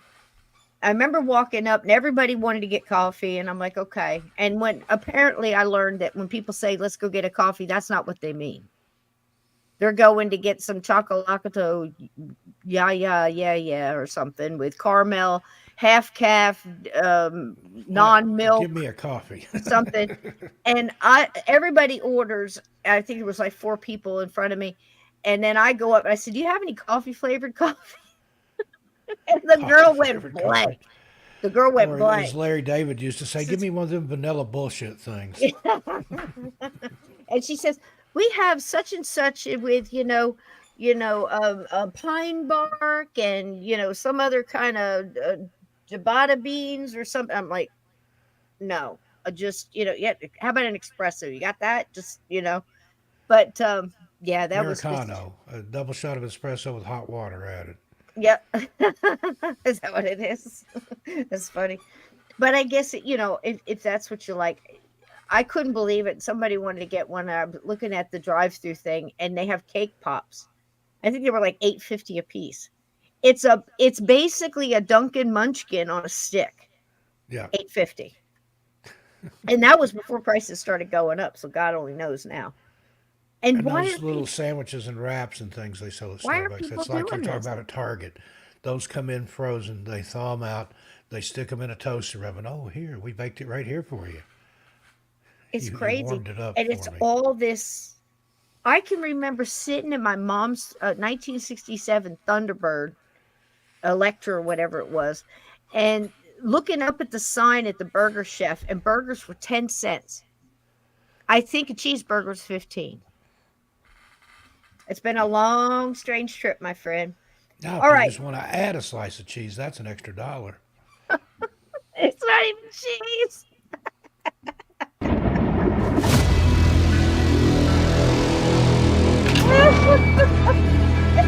Let's watch Ghost Stories.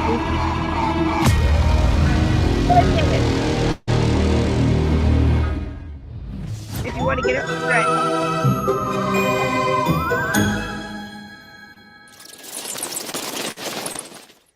It's all out, baby. Every generation has its own personality. It shapes that era's responses to all kinds of situations, like war, like love, and like ghosts. It's such a good Hello, one. I'm Morris Love Chow. this.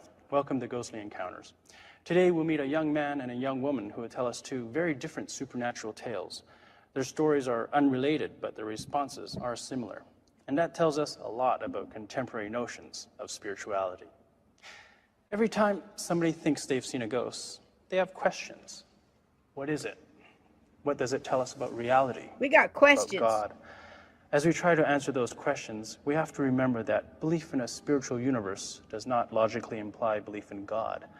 Some think the spiritual world is simply another dimension of this world, God or no God. Carolyn Goff knows that her great-uncle George had a big influence on her life and her father's life, but he continued to have that influence even after his death. My great-uncle George was a very honest, hardworking, sincere man. And my Uncle George and my Aunt Gert, they pretty much raised my father.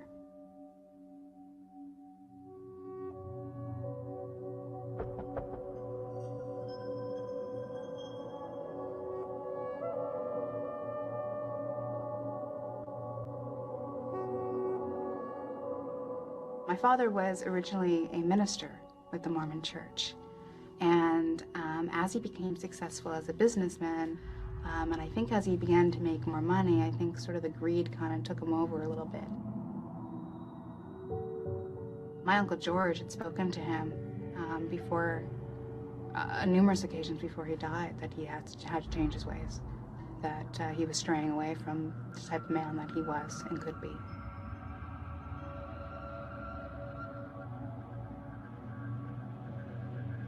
My father, I know in his heart that he knew he was right.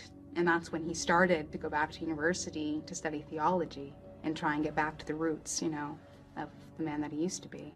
And that's when my Uncle George died. And I think that really was a wake-up call for my father. And then my father had the stroke. I think the hardest thing for my father was, when you can't communicate with language, a lot of people assume that you're mentally handicapped, or you're drunk, or something, that's not in a very positive light.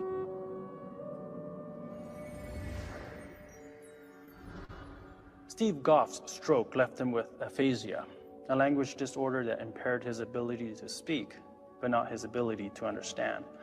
For a vital, dynamic man who used the spoken word as an essential part of life, this was devastating. Steve lost his way. He became depressed and angry. He put his life on hold. Carolyn tried valiantly to help her father deal with this change. She often came to visit to offer support and encouragement. Finally, on one of those visits, Steve found the love and hope that gave him the will to turn his life around, but it came from a very unexpected source. My father had assumed that I would be staying in my Uncle George's room. To which I was adamantly, no way am I doing that at all. I mean, it still smelled like him. I just love her. It seemed wrong to just be staying in his room, you know, it was still his. And I felt like I was trespassing. It still had all his stuff out on the dressers, his stuff up on the wall. It had that kind of leathery smell that he always had, and wool and leather. He always smelled like wool and leather. And I said, no way, I'm gonna sleep on the couch. And my dad, you know, laughed at me. My father didn't believe in anything like ghosts or spirits or anything like that at that point. And so I decided I'd sleep on the couch. And at some point during the night, I remember hearing the front door open. And my Uncle George walked in, his walking stick in his hand like he always had. He always wore kind of tweed, kind of wool pants. He always had this little hat. And he walked in the door, started to walk towards the steps, turned over and looked at me, and continued walking up the stairs to his bedroom. And, I mean, of course, I mean, anybody in that situation, I think your first reaction is, what the hell, what's going on, But it's weird. I was really scared and anxious when it first happened, and by the time he kind of tipped his hat to me and started to walk up the stairs, I was really calm.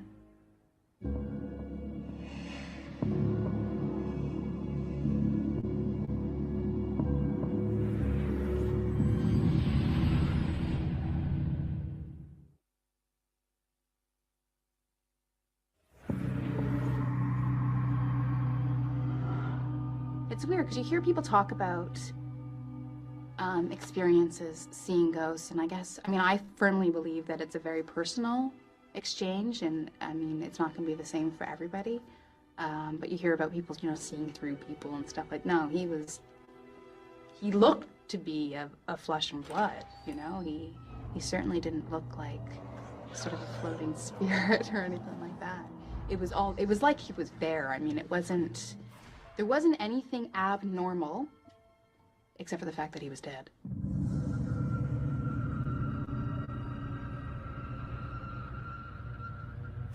I told my dad the following morning. Bullshit, I think is what he said.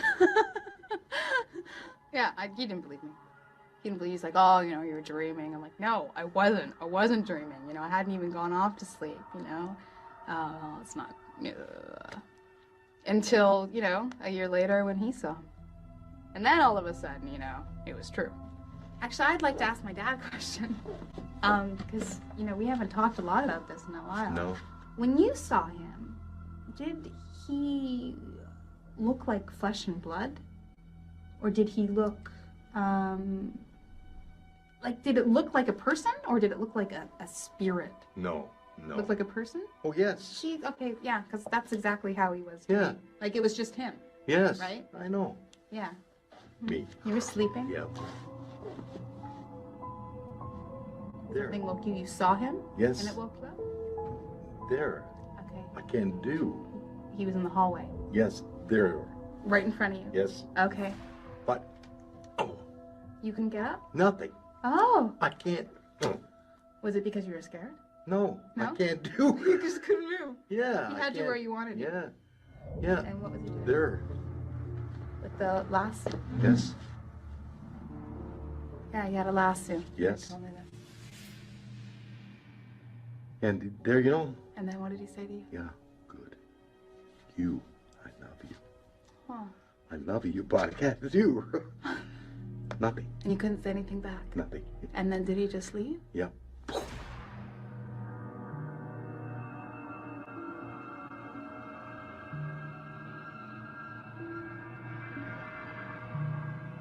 I know why he picked you. I'm not so sure why he picked me. I don't even know whether he did pick me. I think maybe he was just kind of walking in and going up to his bedroom and saw me there, you know? I certainly believe that when he appeared to you, it was for a specific reason. Yes. Yep. I always considered my Uncle George always trying to kind of lead my father in the direction that he knew he should be going to. My Uncle George had a lot of love and respect for my father. And when he saw him going a certain way that he didn't agree with, I think he certainly felt that it was his job to kind of bring you back. Yes. Hmm.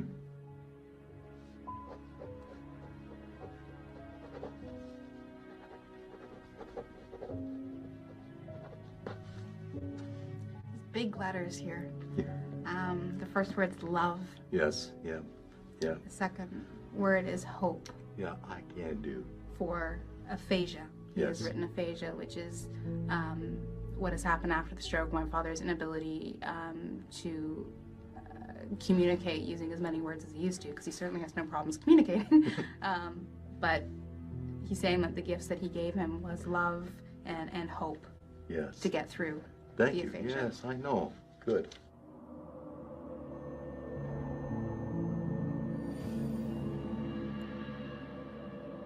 I think it's definitely, I mean, if there's one thing I could add, is it's certainly not something to be afraid of. No. And I think it's kind of funny that a lot of sort of the paranormal stories you hear, you know, with the creepy music. And yeah, I guess it's scary, the idea of it, but I think once you kind of know it's there, it just makes sense. Oh, yes. You know, it just makes a lot of sense. Good. And certainly not something I'd be scared of happening again. Yeah. Mm-hmm. Yeah. Thank you. Okay.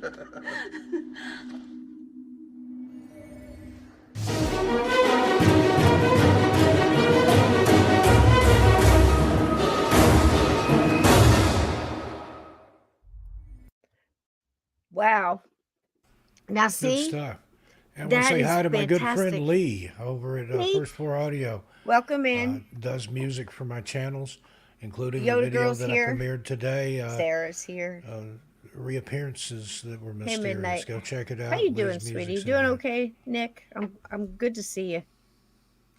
Yeah, it's a great story, Lindsay. So that's the thing. There were so many things I loved about this. First of all, I loved her, loved him, loved the uncle. Class act, comes in the front door, sees her on the couch, tips his hat, goes up the stairs, and he is not having that. Essentially his son, he raised him. I think it was actually his nephew or something, or maybe his grandson, I'm not sure, but he raised him.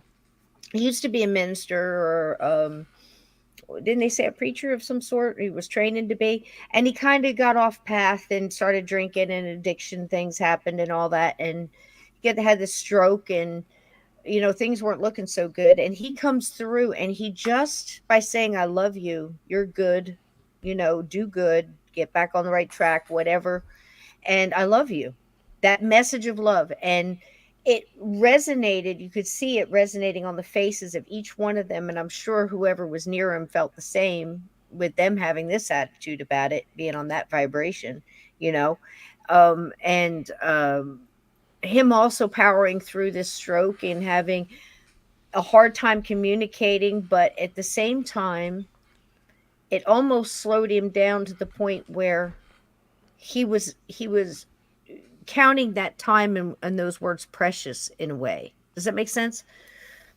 And I think that happens to a lot of people, that, tragedy and accidents and things like that happen, or, some kind of illness that makes us double take and remember how fragile we are and how important we are to each other. Somebody you've made a connection to, or, a friend's tribe, family, bloodline, whatever, soul group. You know what I mean? And it makes you take a second look, Steve. And I think so many times, and I don't want to paint the broad brush and include everybody and say the paranormal doesn't pay attention to this side of it, but you have to admit that television and movies have definitely magnified the darker side more, and of course that's what sells and everything else. But it's nice that when people take the time to notice this side of it too, where people actually ghosts actually come to help. I can't tell you the amount of stories I know personally that ghosts have come through to try to help somebody that they know, even strangers that were on that wrong path that maybe they went down, that got them in the trouble that they got in and wound up, losing their life over or whatever, or at least wasting part of their life or whatever it may be, but come to help. Steve, what do you think? Yep, I agree. I think that happens often. Yeah, I think it's pretty cool. Good story. They're there with a purpose. It's a good story. I wanted to say hi to Joanne, Yoda Girl 13. She's my newest Hey, mod girl. over Oh, on oh. Among the Missing. Is she a She's mod part here? Part of my Blue Ridge crew over there. Hold on. Oh, you're going to mod her here too? Oh, She- we're giving in the field promotions, Steve. Here we go. Hold on. There we go. There you go, Joanne. She'd never been There a you mod go. before. Now she's been modded You twice get a in one day. wrench. You get a wrench. She's good people. Yep. There you go. Yep. There you go. And because she stayed up and we kept her up, and apparently has to get up early in the morning, something important. I think it's a test or something. Supposed to be of clear mind, sound body. Ends up here messing around with our jibber jabber here, Steve. Imagine that. Yep. So we're going to go ahead and give her wrench too. All right. And there you go. In the Field Promotions live. How about that, Joanne? Right here on Journey Through the Gate, Paranormal Portal Podcast. We experience no expense. And our coffee of the podcast is what, Steve? Dunkin'. The best coffee you can get. This podcast runs on Dunkin'. Never a bad cup Not of a paid coffee from promotion. Dunkin'. Haven't received a dime nor a coffee bean, but we look forward to it. We're holding out hope, ain't we, Steve? Yep. Let's say we kick another ghost out. All right. Let's do it. Roll that beautiful coffee bean footage, Steve. Steve's encounter with his Uncle George's ghost I like this changed guy. him once again. He overcame his anger. I like him, and his don't you, depression, Steve? And he got on with his life. Oh, yeah. He Today, has an Steve's honest mission price. is to let the world Yeah, know exactly. about aphasia. Snappy With the dresser, help too. of friends and his own wonderful ability to communicate without words, Steve is a successful motivational non-speaker. Carolyn and Steve's story is unusual for another reason, besides the good colorful story. characters. Their description of Uncle George's ghost is very corporeal. Most ghost stories involve spirits that are nowhere near so physically fleshed out. Hey, Lee, good to see you. I said hi Chris earlier. I don't know Simons if had you a heard brush me or with the not. supernatural that wasn't as emotionally charged, but it was still powerful enough to change his Midwest. mind about ghosts. Chris had just Midwest moved into a new Watchers. apartment with a new roommate. We were just Gerald good from Midwest vibes Night and, Watchers is going to join us on our really storytelling fortunate in roundtable. finding, Hey. this house on Brock. We had the 2 upper floors. The second We'll have to floor tell us about that, had Steve, coming 3 up. rooms, a bathroom, and a kitchen, and then above that was the attic. That I like was this my guy. He's roommate's real and he's funny. Space. He's funny about it. One day during breakfast, told me, just rather matter-of-factly, there's a spirit in my room. And, at this point in time, getting used to her saying bizarre things like that, I was like, oh, yes, pass the croissants. And she would tell me that this was a male spirit.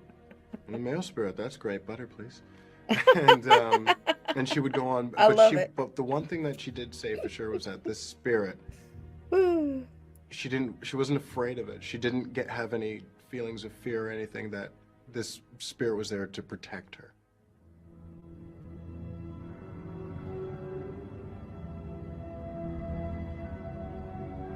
I just kind of didn't really think much else about it until later.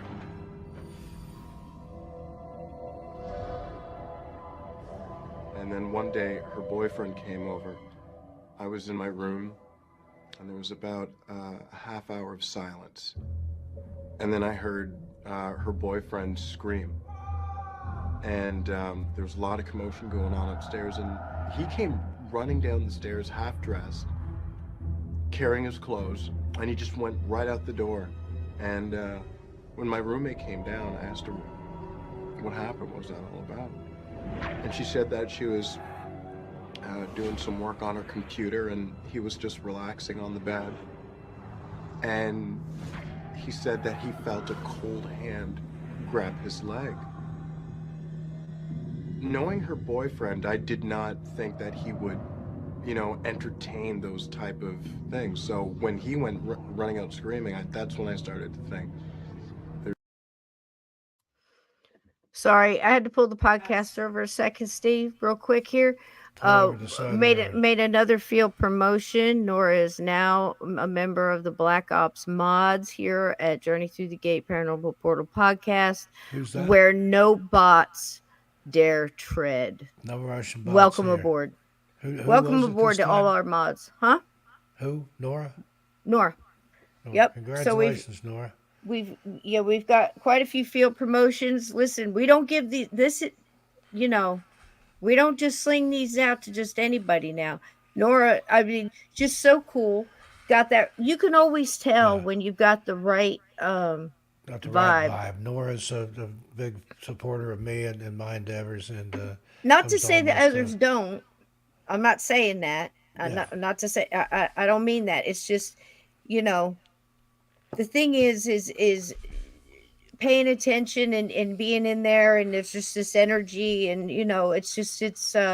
it's not an easy armor to carry. So, if at any time you get squeamish or anything else, or feel nausea, or your eyesight starts to double or something, let us know, and we'll get you on out of there. But for right now, I think everybody's doing all right.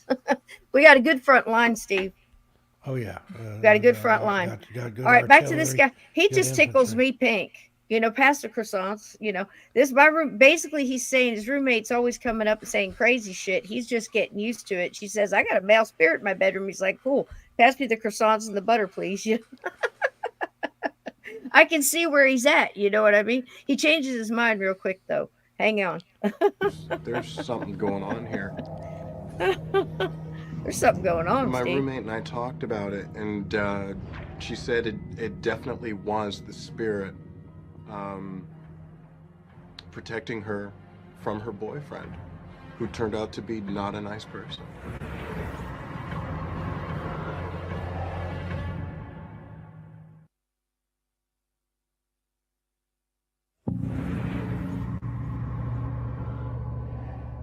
I can't say that I didn't believe, but I mean, I just had no proof. It was one of those things I would like to believe. Like when you were younger, you like to believe that there was a tooth fairy and there was unicorns and things like that. There's no way that you could ever deny or doubt once it actually happens.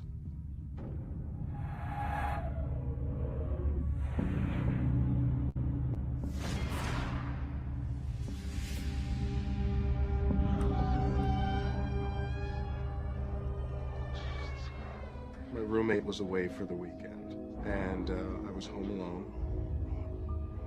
I think it was about 2:30 Sunday morning.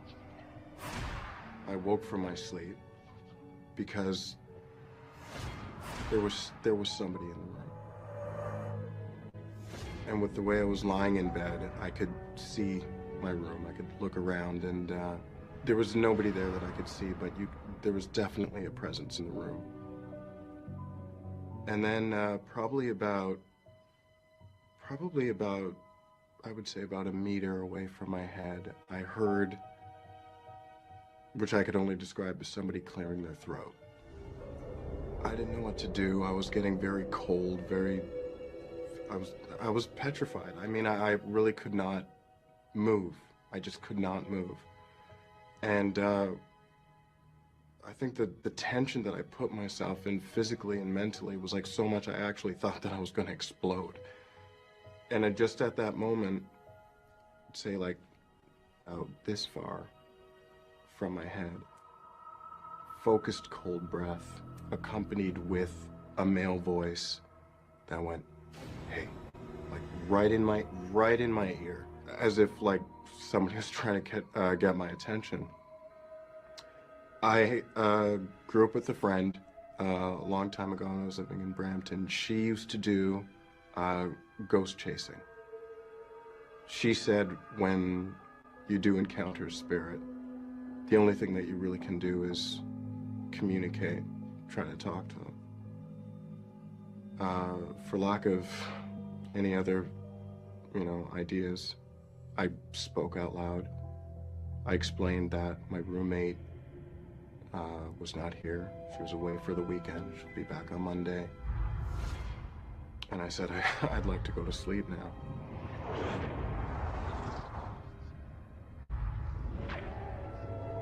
It seemed like a really long moment. I didn't know if I was waiting for something to happen, and the stairs leading up to the attic were creaking.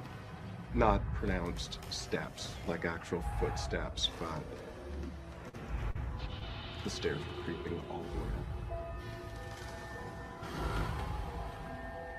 The feeling of somebody in the room, the feeling of the presence went away, but in its place, it was a thick feeling of loneliness.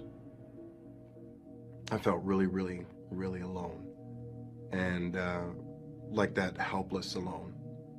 And that pretty much stayed all through the night. I don't think I fell asleep.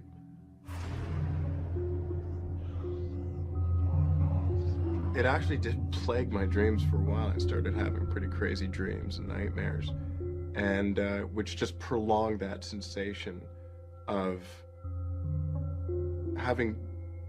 talking to somebody who wasn't there.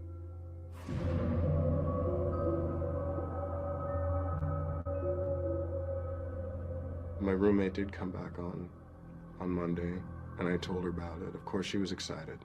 She was giddy about it. And I said, okay, that's fine, you and Casper can hang out, but I'm leaving. So I'm moving. And about a month later, we moved to a new place. We left in such a hurry, we left a lot of the stuff behind, a lot of furniture, a lot of pots and pans and cutlery, and gone. We went to a new place, and that's it. Never looked back.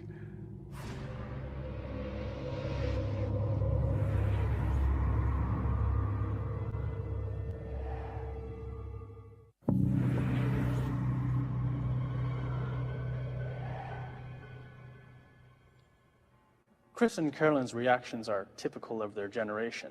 They both firmly believe they run into entities from the other side, but they see no need to relate it to any organized religion.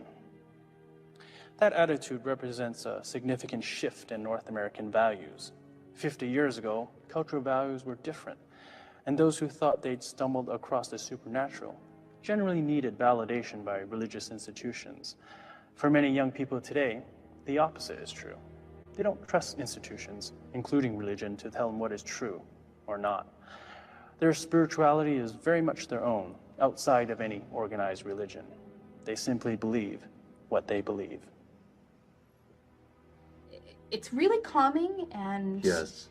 makes you feel good to kind of even say, I don't know about some sort of things, rather than being, sit down about I believe in this, I don't believe in that. I'm kind of open to a lot of more things than I used to be. And I certainly feel lucky. Oh, yes. Yes. I feel really lucky to be able to have experienced that, because only the people that have experienced it, you can talk about it and joke about it, but No. really it's amazing. Having a connection with someone when they're alive is something that's so incredible and invaluable, but having a connection with somebody still after they've passed on is something that Yes. Yeah. is truly Yeah. amazing. Yeah. Yeah. We're all made up of energy. Energy is everlasting. Energy is forever. When we die, that energy goes out into the world. It just goes out there. I do believe in spirits. I do believe in ghosts. I believe in the other world.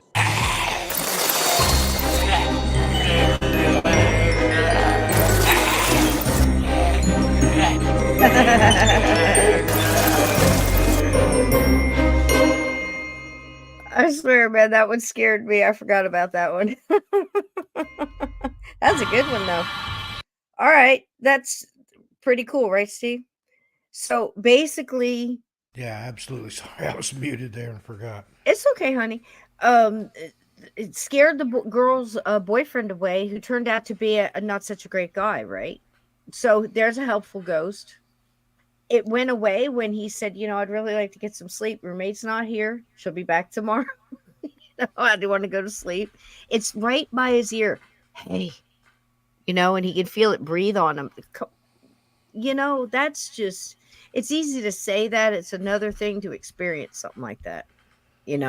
I've had similar, not exactly that, but similar. And I'll tell you what, in my case, I just kept my eyes closed. I don't want to see it. If I don't see it, it didn't happen. You know what I mean? Yep. And just like a little kid, you hear those stories. I pulled the covers over my head and just went, and you hear it all the time, Steve. I never understood it. I went back to sleep. And, I can honestly say that I can clearly remember doing that more than once. And you can't explain it. And you hear people say it. And even though you've experienced that, you still can't explain it. But this guy handled it pretty well, I thought, and but enough that they left things behind in the house and got the hell out of there. It was like, That was it. That was his breaking point. But the young lady and the father, where the uncle comes back, I think it was the uncle or something, and, kick this guy back on track. That's another common theme, and it's sad to me because they didn't, try to figure out what was going on with the ghost and figure what the ghost was all about, That's always my thing. I want to go deeper into that, Every time it's like, wait. But I think they handled it good. They had a good attitude about it, But I think this next one is the little girl. Well, I think she was more like a teenager. And she had the knight. Have you seen this one? Where the knight is standing at her bedroom door when she's a kid. She was a kid, I think. Well, you'll see. Have you seen this one? I don't think so. And it's trippy, but again, I'm more in awe. I don't know if awe is the right word, but I think I take pause and really have to think about the way they come out of these experiences with the attitudes that they have. And I think it's cool and it's so refreshing. Like the young lady I was telling you about earlier, and I don't think I finished.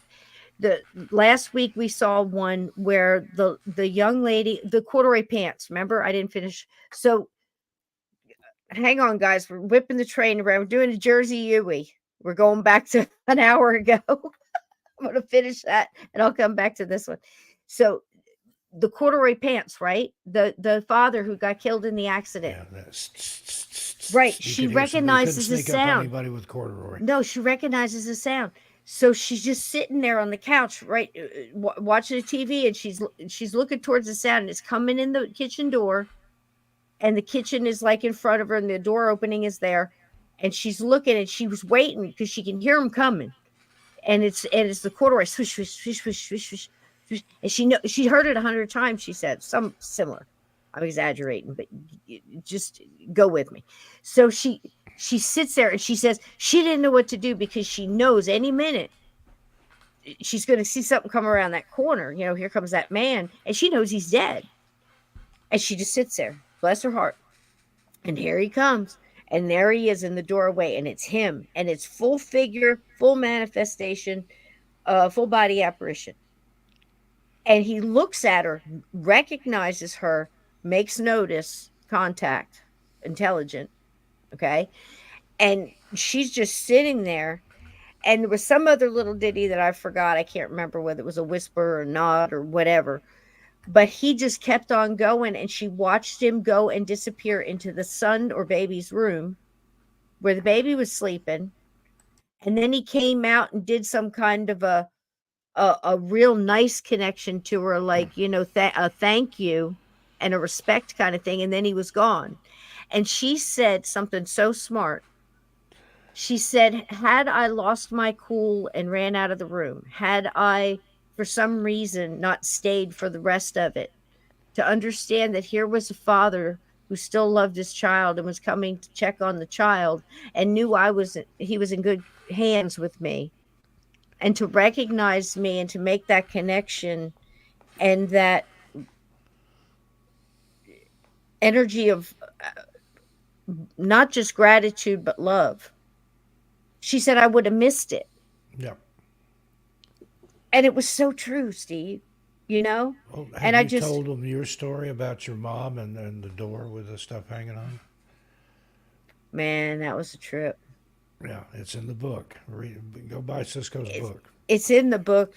Oh, man. And That it was was such a touching story. so profound because, do you want me to tell it? I could probably do the fast version. Okay, it's the night before I went into boot camp. And the circus was in town. No, that's another story. That's a true story, too. We won't tell that one tonight. We'll save that one for Halloween night. We'll Uh-oh. save that for nightmares around the round from the round table. Request it and remind me, and I'll tell you the circus story. It's not a haunted story, but I'll tell you, it's scary as all get out.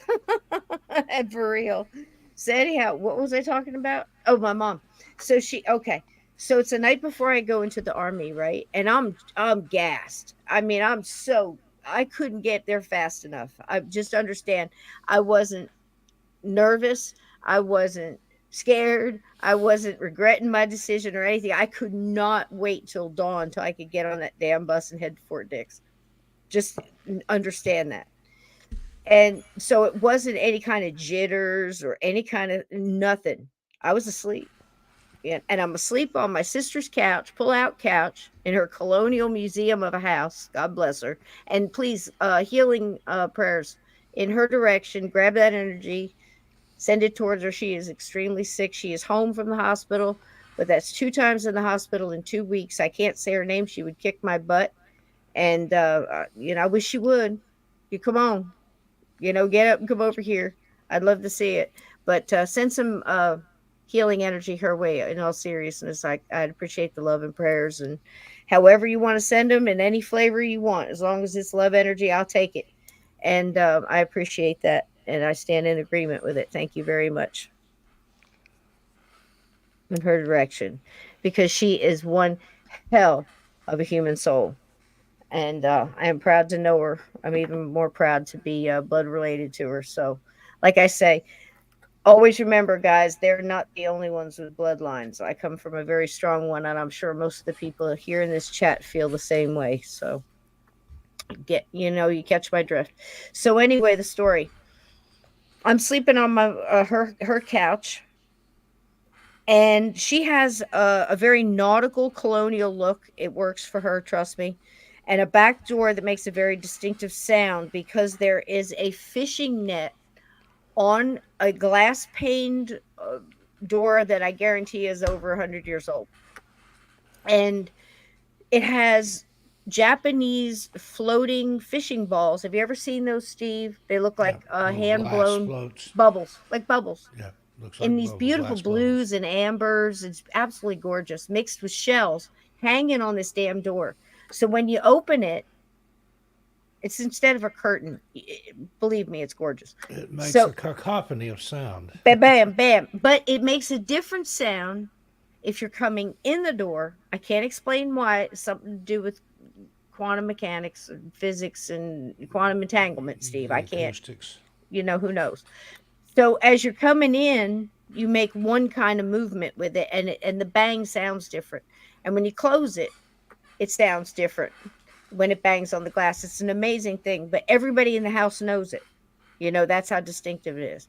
So I hear this, and it's late at night, and there's a curfew in the house. Now I've got 3 nieces, and they're all in their teenage years, and here I am, big, going OD green and going in the army and stuff, and I'm razzing them a little bit, and I figure one of them is in late after curfew. So I sit up out of a dead sleep and hear this door close, and I'd sit up and whisper towards that direction, you better hurry up, you're gonna get your ass kicked. You're gonna wake them up. And I'm like razzing, better hurry up, I'm gonna tell, that kind of stuff. But the family. So I turn around to see that, and I don't see anybody, but I see a sparkle, and I see this light, and it's like Tinkerbell. And there's a crackling sound. There's a like somebody slowly squeezing a water bottle that's half empty. You know what I mean? And the sparkling and the sound. Yep. Yep. But very, very slow. And it's loud. I'm not joking. And you could hear it and you could feel it. Like it was an energy. There was like almost a static electricity kind of feel, but lighter, almost like spider webs at time. It was very weird. And so fast. It's hard to describe it because it happens so fast. You're just like, what? And so anyway, you're sitting there and you're stuck and you're just froze. And I'm looking at this sparkle, and the sparkle starts getting thicker, more light, and the glow, and it's growing, and it's in the middle is starting to form a figure. And all of a sudden, faster than I can tell it, there's my mom. And she looks 30 years younger. She's Her hair is done. She's wearing a smart outfit, like she's going to the office. We're going out on a light, brunch or something. You know what I mean? And she's not, in a long gown with flowing this and her hair is in the wind or nothing. It wasn't like that. She's just there. And she's healthy and she's smiling. She's standing straight up and there's no pain. There's no burden of earthly pull downs and burdens. And because I say this, because I had seen her previous in my life since her death, obviously. And she always, before she crossed, it is of my belief that before she crossed, she still had all that pain and she was still here, as we say, earthbound and with all the death echo, you know.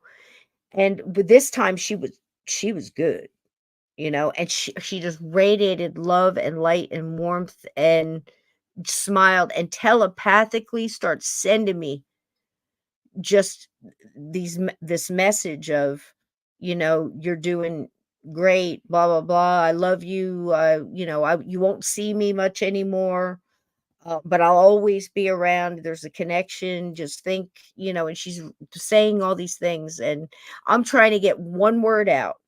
And I remember saying, tell me if I'm doing the right thing. Tell me, this, that, and the other thing. And she went, you've got to decide that. And then I love you. And then back it just 10 times faster though, back into the misty light, sparkle, crackly, poof. And I promise you, that was gone. And then I hear the door. I'm standing looking right at it. I hear the door open this time with the right sound and then close with the closing sound, and the door never moved. That's the story. That's an ass kicker, isn't it? Yeah, that's great. And if That you want the actually full happened. version, buy the book and read it. It is amazing. The whole book is like It that. happened. Cisco's It got happened. some great experiences And there. that sister in that house, that's the one that needs your prayers and your love energy and your healing light. So, this next one is dedicated to her.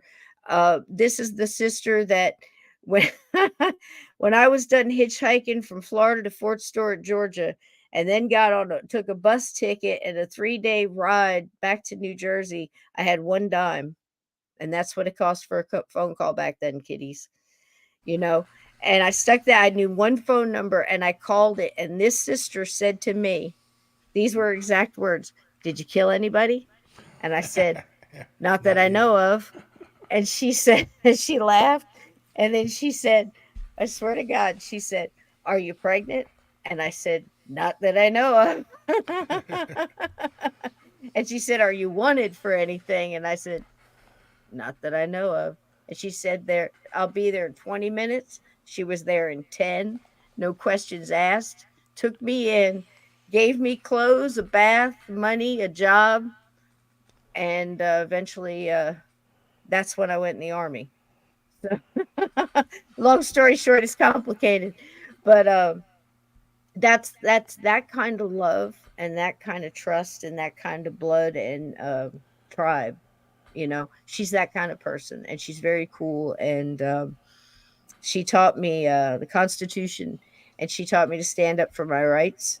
She came and grabbed me by my ear with a severe hangover to make me vote. And the entire time she rode around in her big black Cadillac, I shit you not, she lectured me about how important it was. Uh, you know what I mean? And how an honor it was to vote, and how important it was, your voice and that whole thing. And then she kicked my ass all the way back because I voted for Reagan. She wanted me to vote for Carter. that's the kind that's the kind of family, you know what I mean? So God love her, and I wish she'd let me say her name, but out of respect for her, I won't. And I thank you for your kindness and your energy. Let's watch another one, Steve, and then we're getting on out of here. What do you say? Joanne, thank you for your kind words. That means a lot to all of us. Oh yeah, thank you so much. Thank you so much. And right here too. Thank you guys. And spread the love. But isn't that something? Honest to God, Vixen. And Nora and everybody else. It is.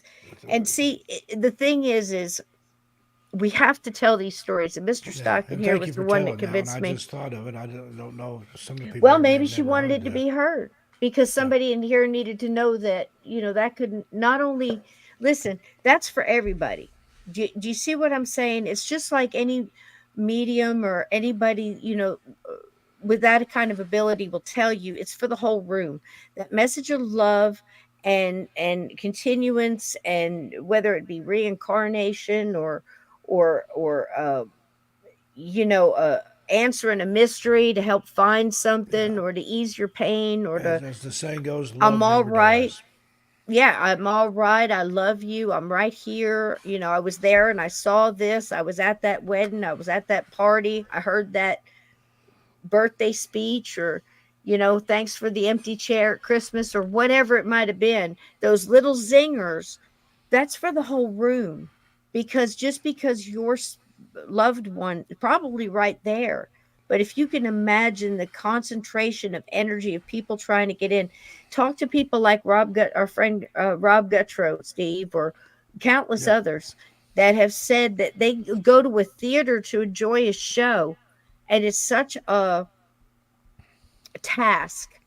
It's sometimes, that's my word, not theirs, but to try to hold off spirit that realizes he can hear them, and he can see them, and he's just trying to have a night out and watch a movie.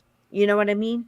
And Yep. and listen, Rob rode all the way out one time to do a benefit for pets, for shelter, and did animal messages and communication for people, and a seminar. It was lovely, and I couldn't be there, but anyway, trust me, it was lovely. And he couldn't stay at the hotel because it's so haunted. He said, I can't, I have to go someplace where it's not so filled with ghosts. You know what I mean?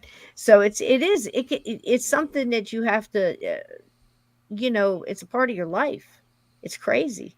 But these things can happen to anybody at any time, but they're for everybody. And I think these stories are for everybody because it helps us discern that not everything is so awful, that there's a good side too. And if we know that there's a good side, and we keep validating that there's a good side, it helps give us strength when we need to fight the dark side. That's pretty much it. Right, Steve? Yep. There it is. That is it. There it is.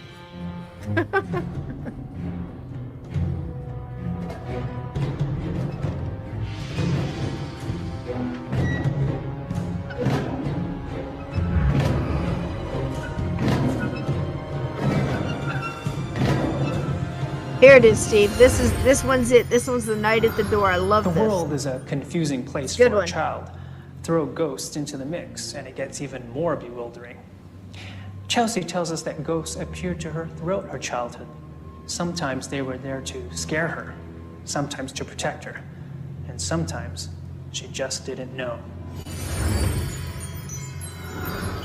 Ever since I was little, as long as I can remember, there would be a night standing at my door.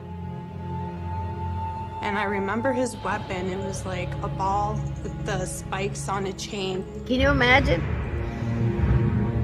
Look at that. And the way he was standing, he was facing out, so it almost looked like he was protecting me or protecting the room that I was in.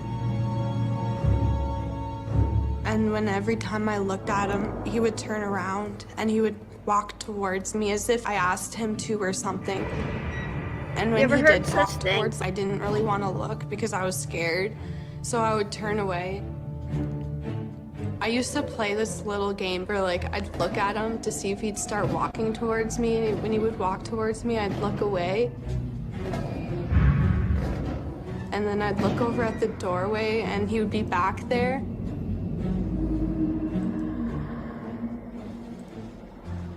Because I was so young, it was frightening. I didn't understand what he was doing there. I hadn't really talked about it too much to anybody, so it was like I was trying to figure out what is this thing doing in my doorway. I got used to him a little bit after being there, but there was still that little fear there, not knowing who or what he was. Eventually, my mom told me if I'm ever scared of something, I can tell them to go away. So I told him to go away.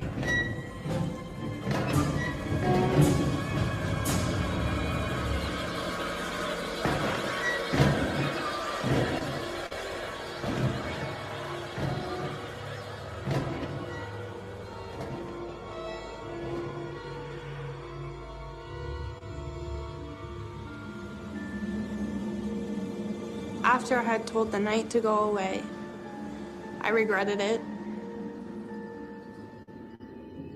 It's so sad. I remember laying there in bed and hearing rustling around. So I looked over and my closet door was open and there was a man hanging on a rope. You could see the rope going up to the back. What? And like hanging from the top of the closet. It was really weird because it was like he was moving and everything and he was yelling at me and his pants were like ripped and dirty. His hair was dirty blonde and his face was pale and he was a very ugly man. I didn't know what to do and I turned over, put my blankets over my head, just praying that he would go away. When he was yelling at me, it was like, help me, help me. Get me off of here, help me. He was very scary to go from a night standing at my door to this scary figure in my closet yelling at me was probably one of the most frightening things a little kid could see. He was still yelling, I could hear him. I'm trying to get him out of my head and then I heard a noise.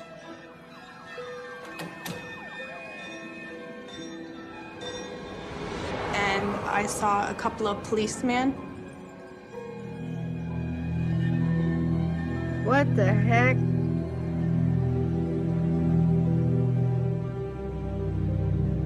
One of the policemen had stood out more than the rest, and just the look that he gave me was pure comfort, and I felt comfortable with him, and it was like he was telling me everything's okay. That is the wildest thing. He's gone. You don't have to worry about him. You can go back to sleep. But just like the night, they were guards, right? Chelsea tells us the policeman ghost protected her from the hanging man and made him vanish. But is the hanging man gone for good? And will there be other ghosts to defend Chelsea if he appears again? I went to the park with my sister. She was over at the playground area with her friend. I went off by myself to play basketball. Something caught my eye and I looked. And it was a man hanging on the rope again. And he was hanging from the swing set. I kind of stood there in fright. Oh my gosh, he's back. And once again, he was yelling at me, help me, help me. And I didn't know what to do, and I'm by myself at the other end of the playground. And I had looked over by the park bench, and there was a black man sitting there. And I could tell he was a spirit. He was looking at me, so I knew, like, he knew that I could see him. And he was very tall. He was a big man. So he made me feel comfortable. I wasn't really frightened of him.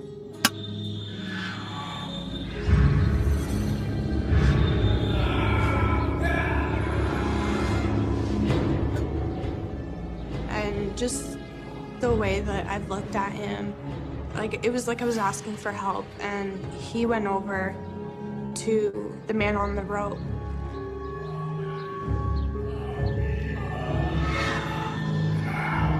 What's with this guy always hanging himself everywhere? I don't get it.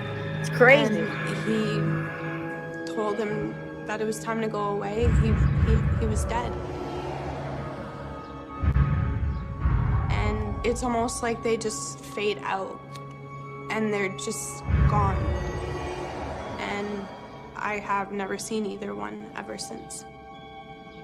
With the man on the rope, on one end I felt a little bit relieved because he was gone, but at the same time I was still a little frightened that he had come back.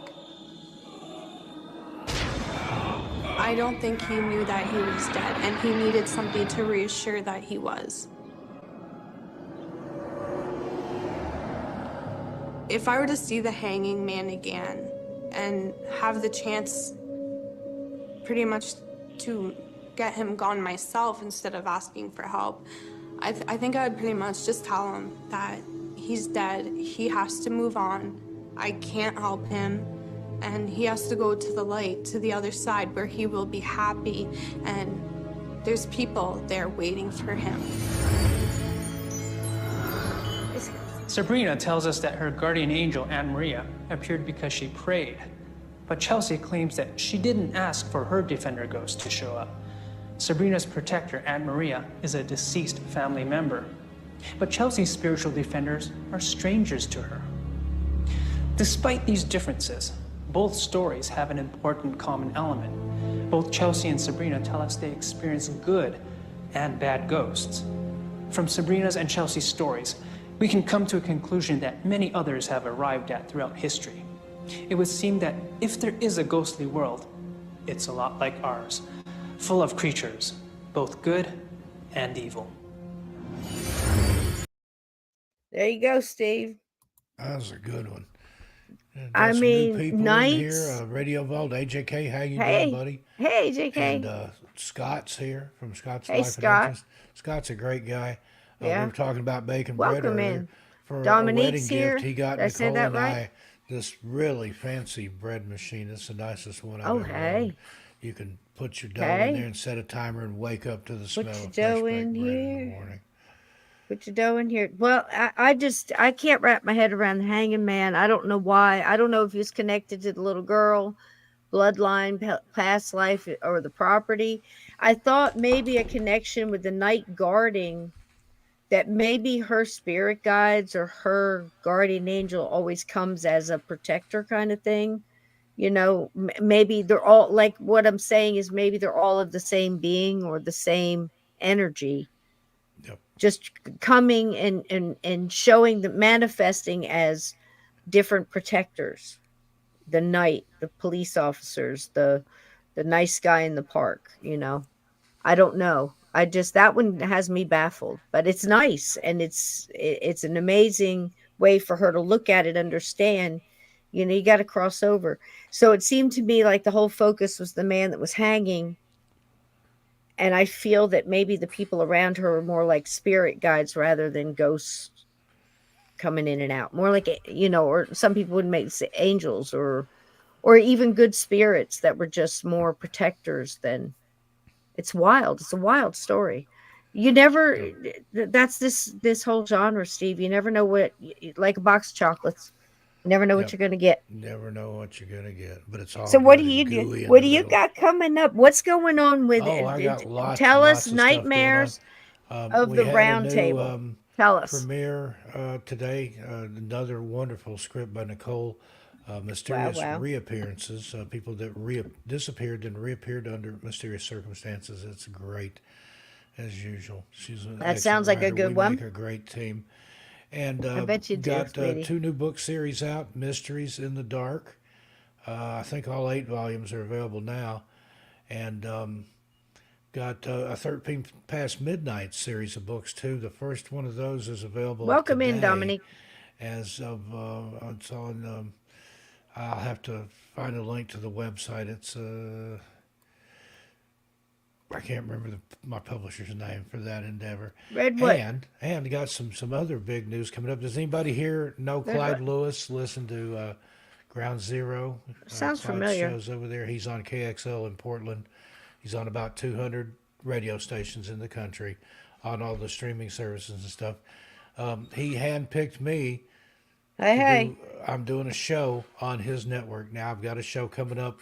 It's going to be 2 hours, one night a week. It's going to be on Sundays. I forget the times. I think, what was it, Nicole? Do you remember the radio show? 4 to 6 p.m. I think Pacific. I'll find out for sure. It's called Everything Out There, and it literally Very covers cool. every kind of cryptid, supernatural, paranormal, ghost Big stories, feet, weird things. Sasquatch, Steve Stockton's Everything Out There. Chupacabras. Coming soon to radio near you and on the internet. Thanks, Clyde, if you're watching. That's very cool. Thanks, Clive. And thanks, Dunkin' Donuts, for the best coffee. Yeah, the Dunkin' coffee Donuts, flavored coffee. I hope they'll sponsor me. And There we you go. throw a lot of bacon around in the chat here. Yep, Dunkin' yep, has yep. a wonderful thing called Bacon to sweet everybody. maple bacon. Sweet It's- maple bacon. If you're near Dunkin', get an order of it. Now- And now also, what is I've it? got signed Is that books available coffee? in my Etsy shop, and we partnered with Smooth Scents. A friend of mine, Nicole, she makes Halloween candles. I mean, some really spectacular stuff, all bloody and with skeletons and everything. Oh, my goodness. We've got those available in our Etsy shop as well. So You know head what on I over saw there. today, Steve? Have you seen this? /Steve Stockton Books. Guys, you got it. Mods, all right, at the ready. It's call to arms now. Listen close. Go out there and find me a link and throw it up here in the chat of the, I don't know how to describe it. I want to give you a good, they're already there. I can feel it. Yeah. It's a bath mat that when you get it wet, it looks like you're dripping blood. I've seen those. Those are awesome. I think they have them on Amazon. Do they have them? I think so. And Can like you if grab? you step on it, then when you step off, it leaves bloody footprints. Send it up here, and I'll click on it and see if I can't take us to and show it real quick before we leave, because I'm telling you what, I have a mind to send this to a connection to the Berries and say, look, because they've got the Hoover House and they advertise it as it being haunted, and it very well is. And but it's nice. It's like the upper scale kind of haunted kind of thing. It's not dreary or dreadful. It's full of light and love. You've heard me speak of it 1,000 times. So, but the funny thing is like it's subtle. It's like you go up on the big beautiful porch at the entrance, going up and into the whole house. Just very subtly, there'll be a really nice Victorian little statue of a ghost or something, nothing big and overbearing, but it's all the way through and subtle, and haunted dolls and things like that, but very Victorian, beautiful. And it would just be so funny that if they put this in the guest bathrooms, not tell anybody. You step out of the shower and then you step off the mat and there's blood. Scare the absolute shit out of people. I don't know if it would be mean or if most people would take it in the the flavor of the atmosphere and all that, and just go along with it, or if it would be too scary or what. But does somebody got a link? Do you see one? Here we go. Steve's Etsy shop. Is it in there, Sasha Bell? That's a signed. That's copies not of the my bloody books. bath mat, so. No, and the right. Halloween spooky, scary candles. Let me find that bath mat for you. I'm going to go I'll ahead have and to drop a find link it. for the other book series. They're from a different I'm gonna go hunting. publisher. Hold on. Let me. YouTube has to show me an ad. There you go. I don't think my link went through. Did you get me a link? What I'm logged in as. Let me Let see me if I find that bath mat for you here real quick, and I'll drop a I link think to I it. about got it. Maybe I'm looking for I've a video. got to sign in with an account that's a mod on your channel. YouTube. This one might be. This one. Well.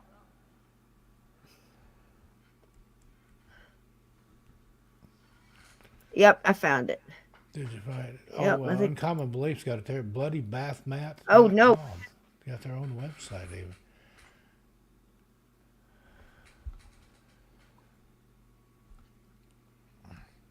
But the Etsy shop Wait, has let got me my stop it. first 5 books, signed copies, and the candles.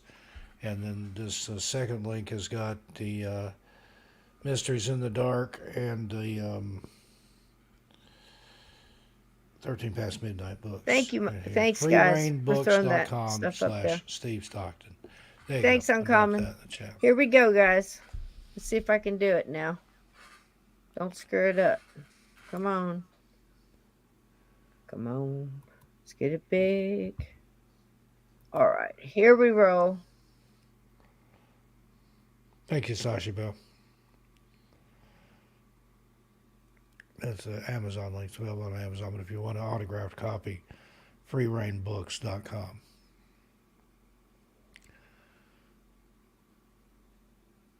Looks like they range in price from $19.99 to Wait a minute. $43 something. Nope. Hold on. I'm sorry. Okay, hold on. I swear I can do this. All right. Let me see.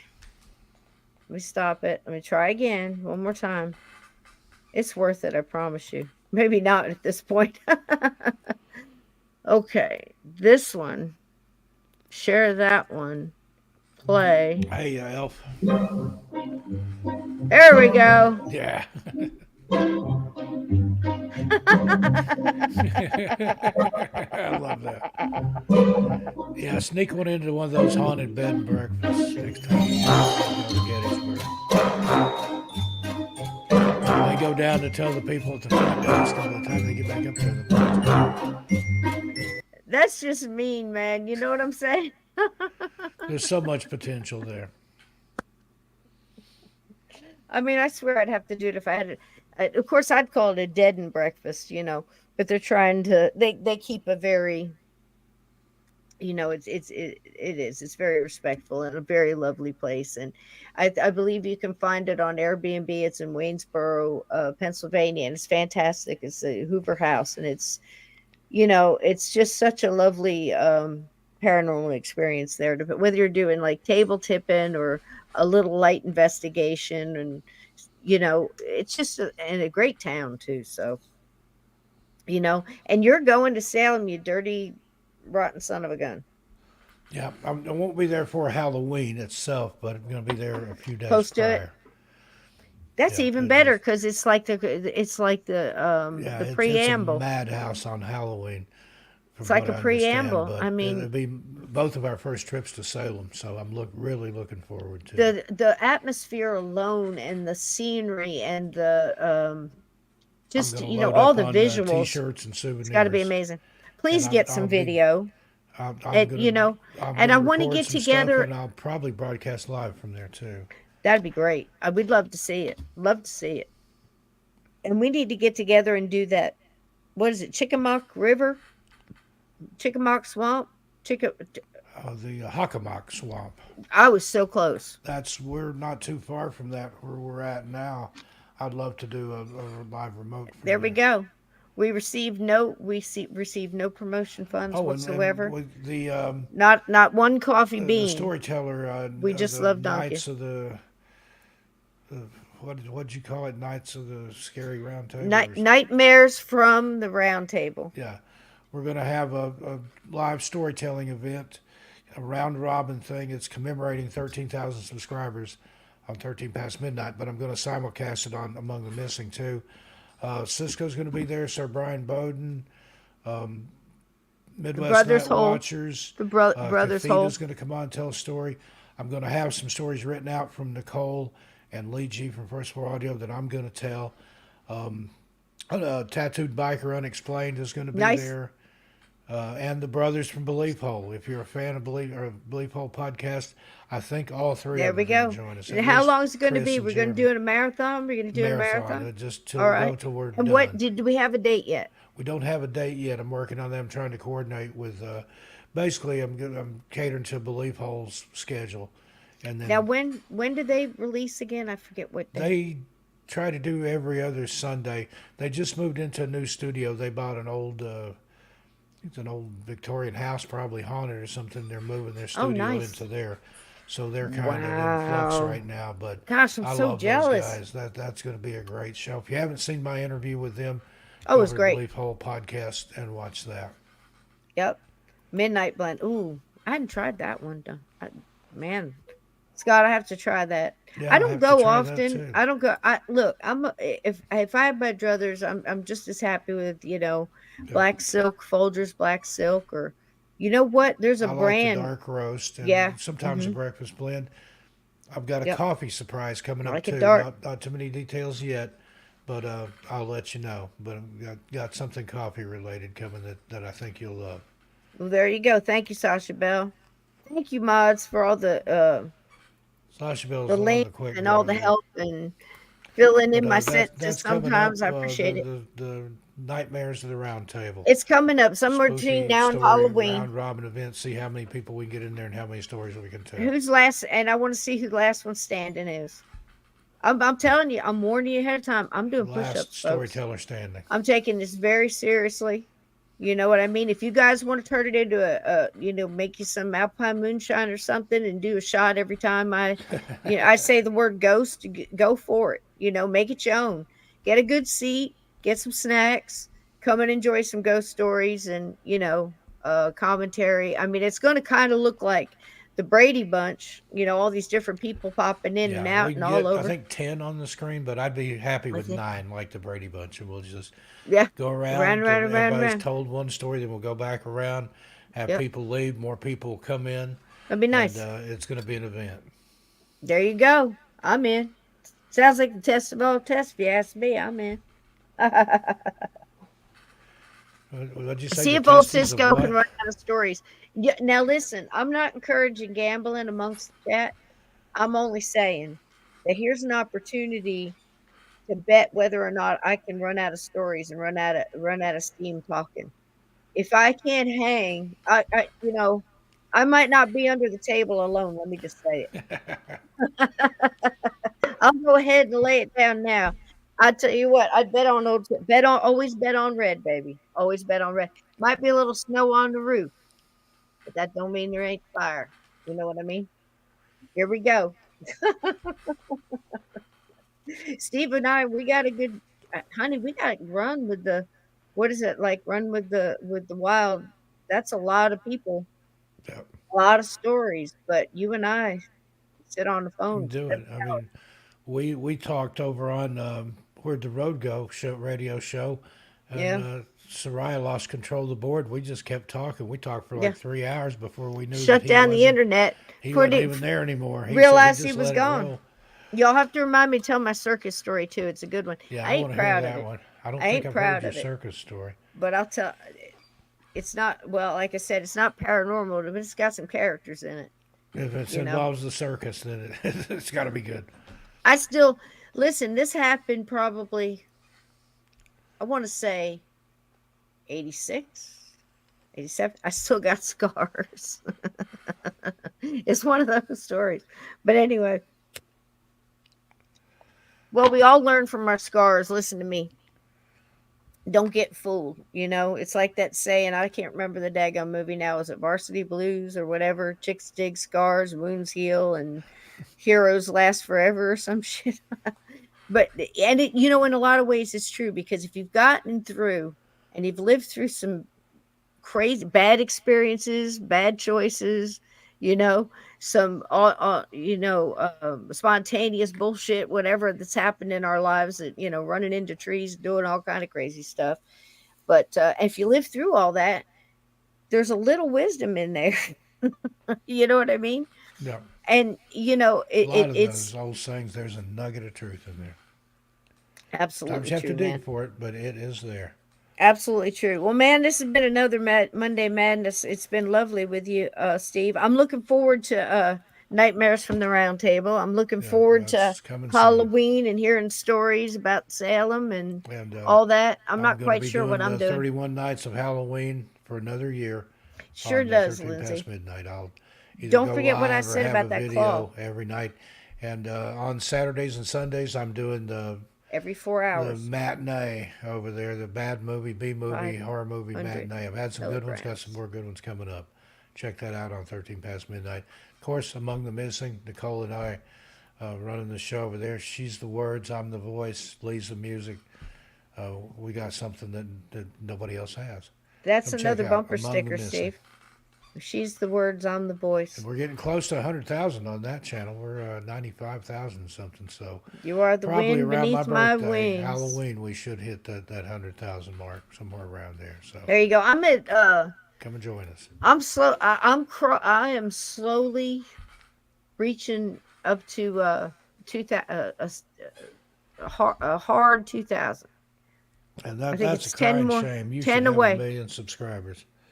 Like I said, it's an acquired taste. It's a heavily shadow banned. I did that with my own mouth and my mind and my theories and my and my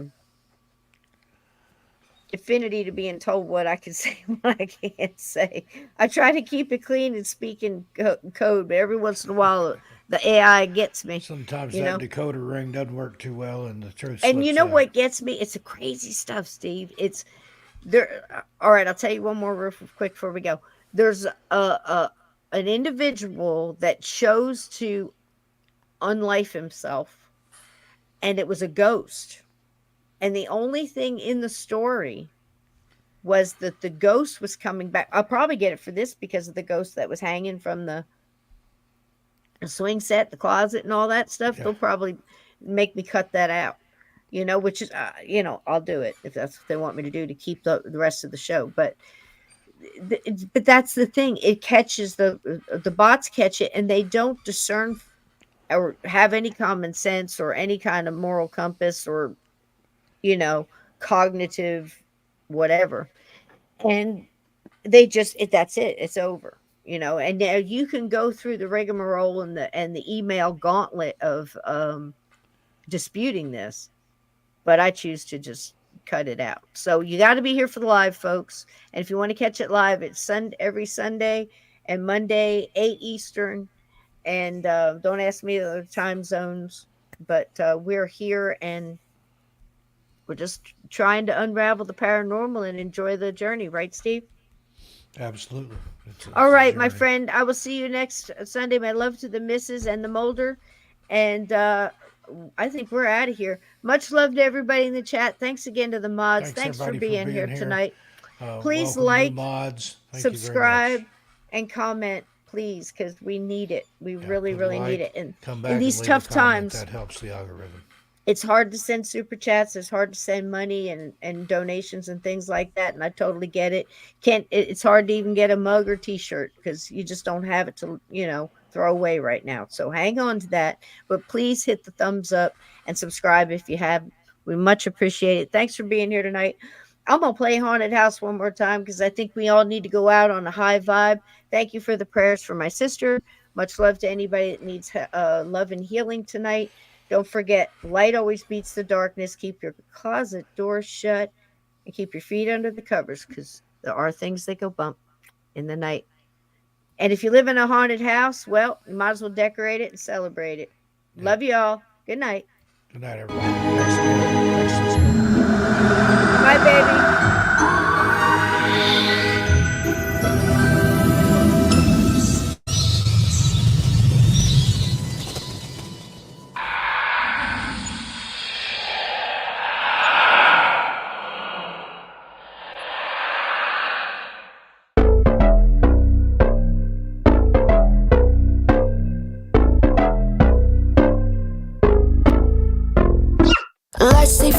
the candles glitter like you're in a thriller. Heart goes pum pum pum. Ghostly figures, they can get so bitter. Sure you want to enter, you can turn back now. You don't know where I've been. What's going on inside? Where the monsters like to come alive, come alive. Do you really wanna know me? I'm really not that cozy. It's up to you, so you decide, you decide. Could you love me up my words till the coffin's in the dirt?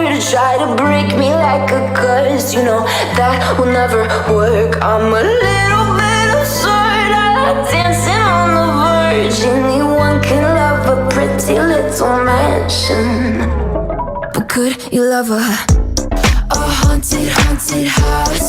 Or could you love me now? A haunted, haunted, I'm a haunted house. A haunted, haunted house. If you're just check it out. A haunted, haunted, I'm a haunted house.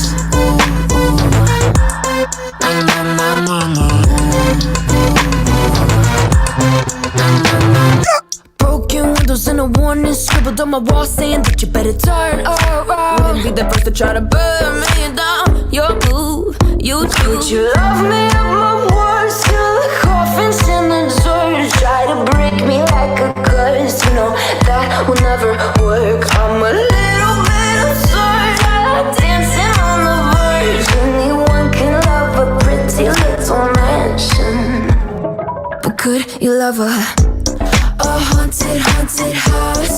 Or could you love me now? A haunted, haunted, I'm a haunted house. A haunted, haunted house. If you'll just check it out. A haunted, haunted, I'm a haunted house.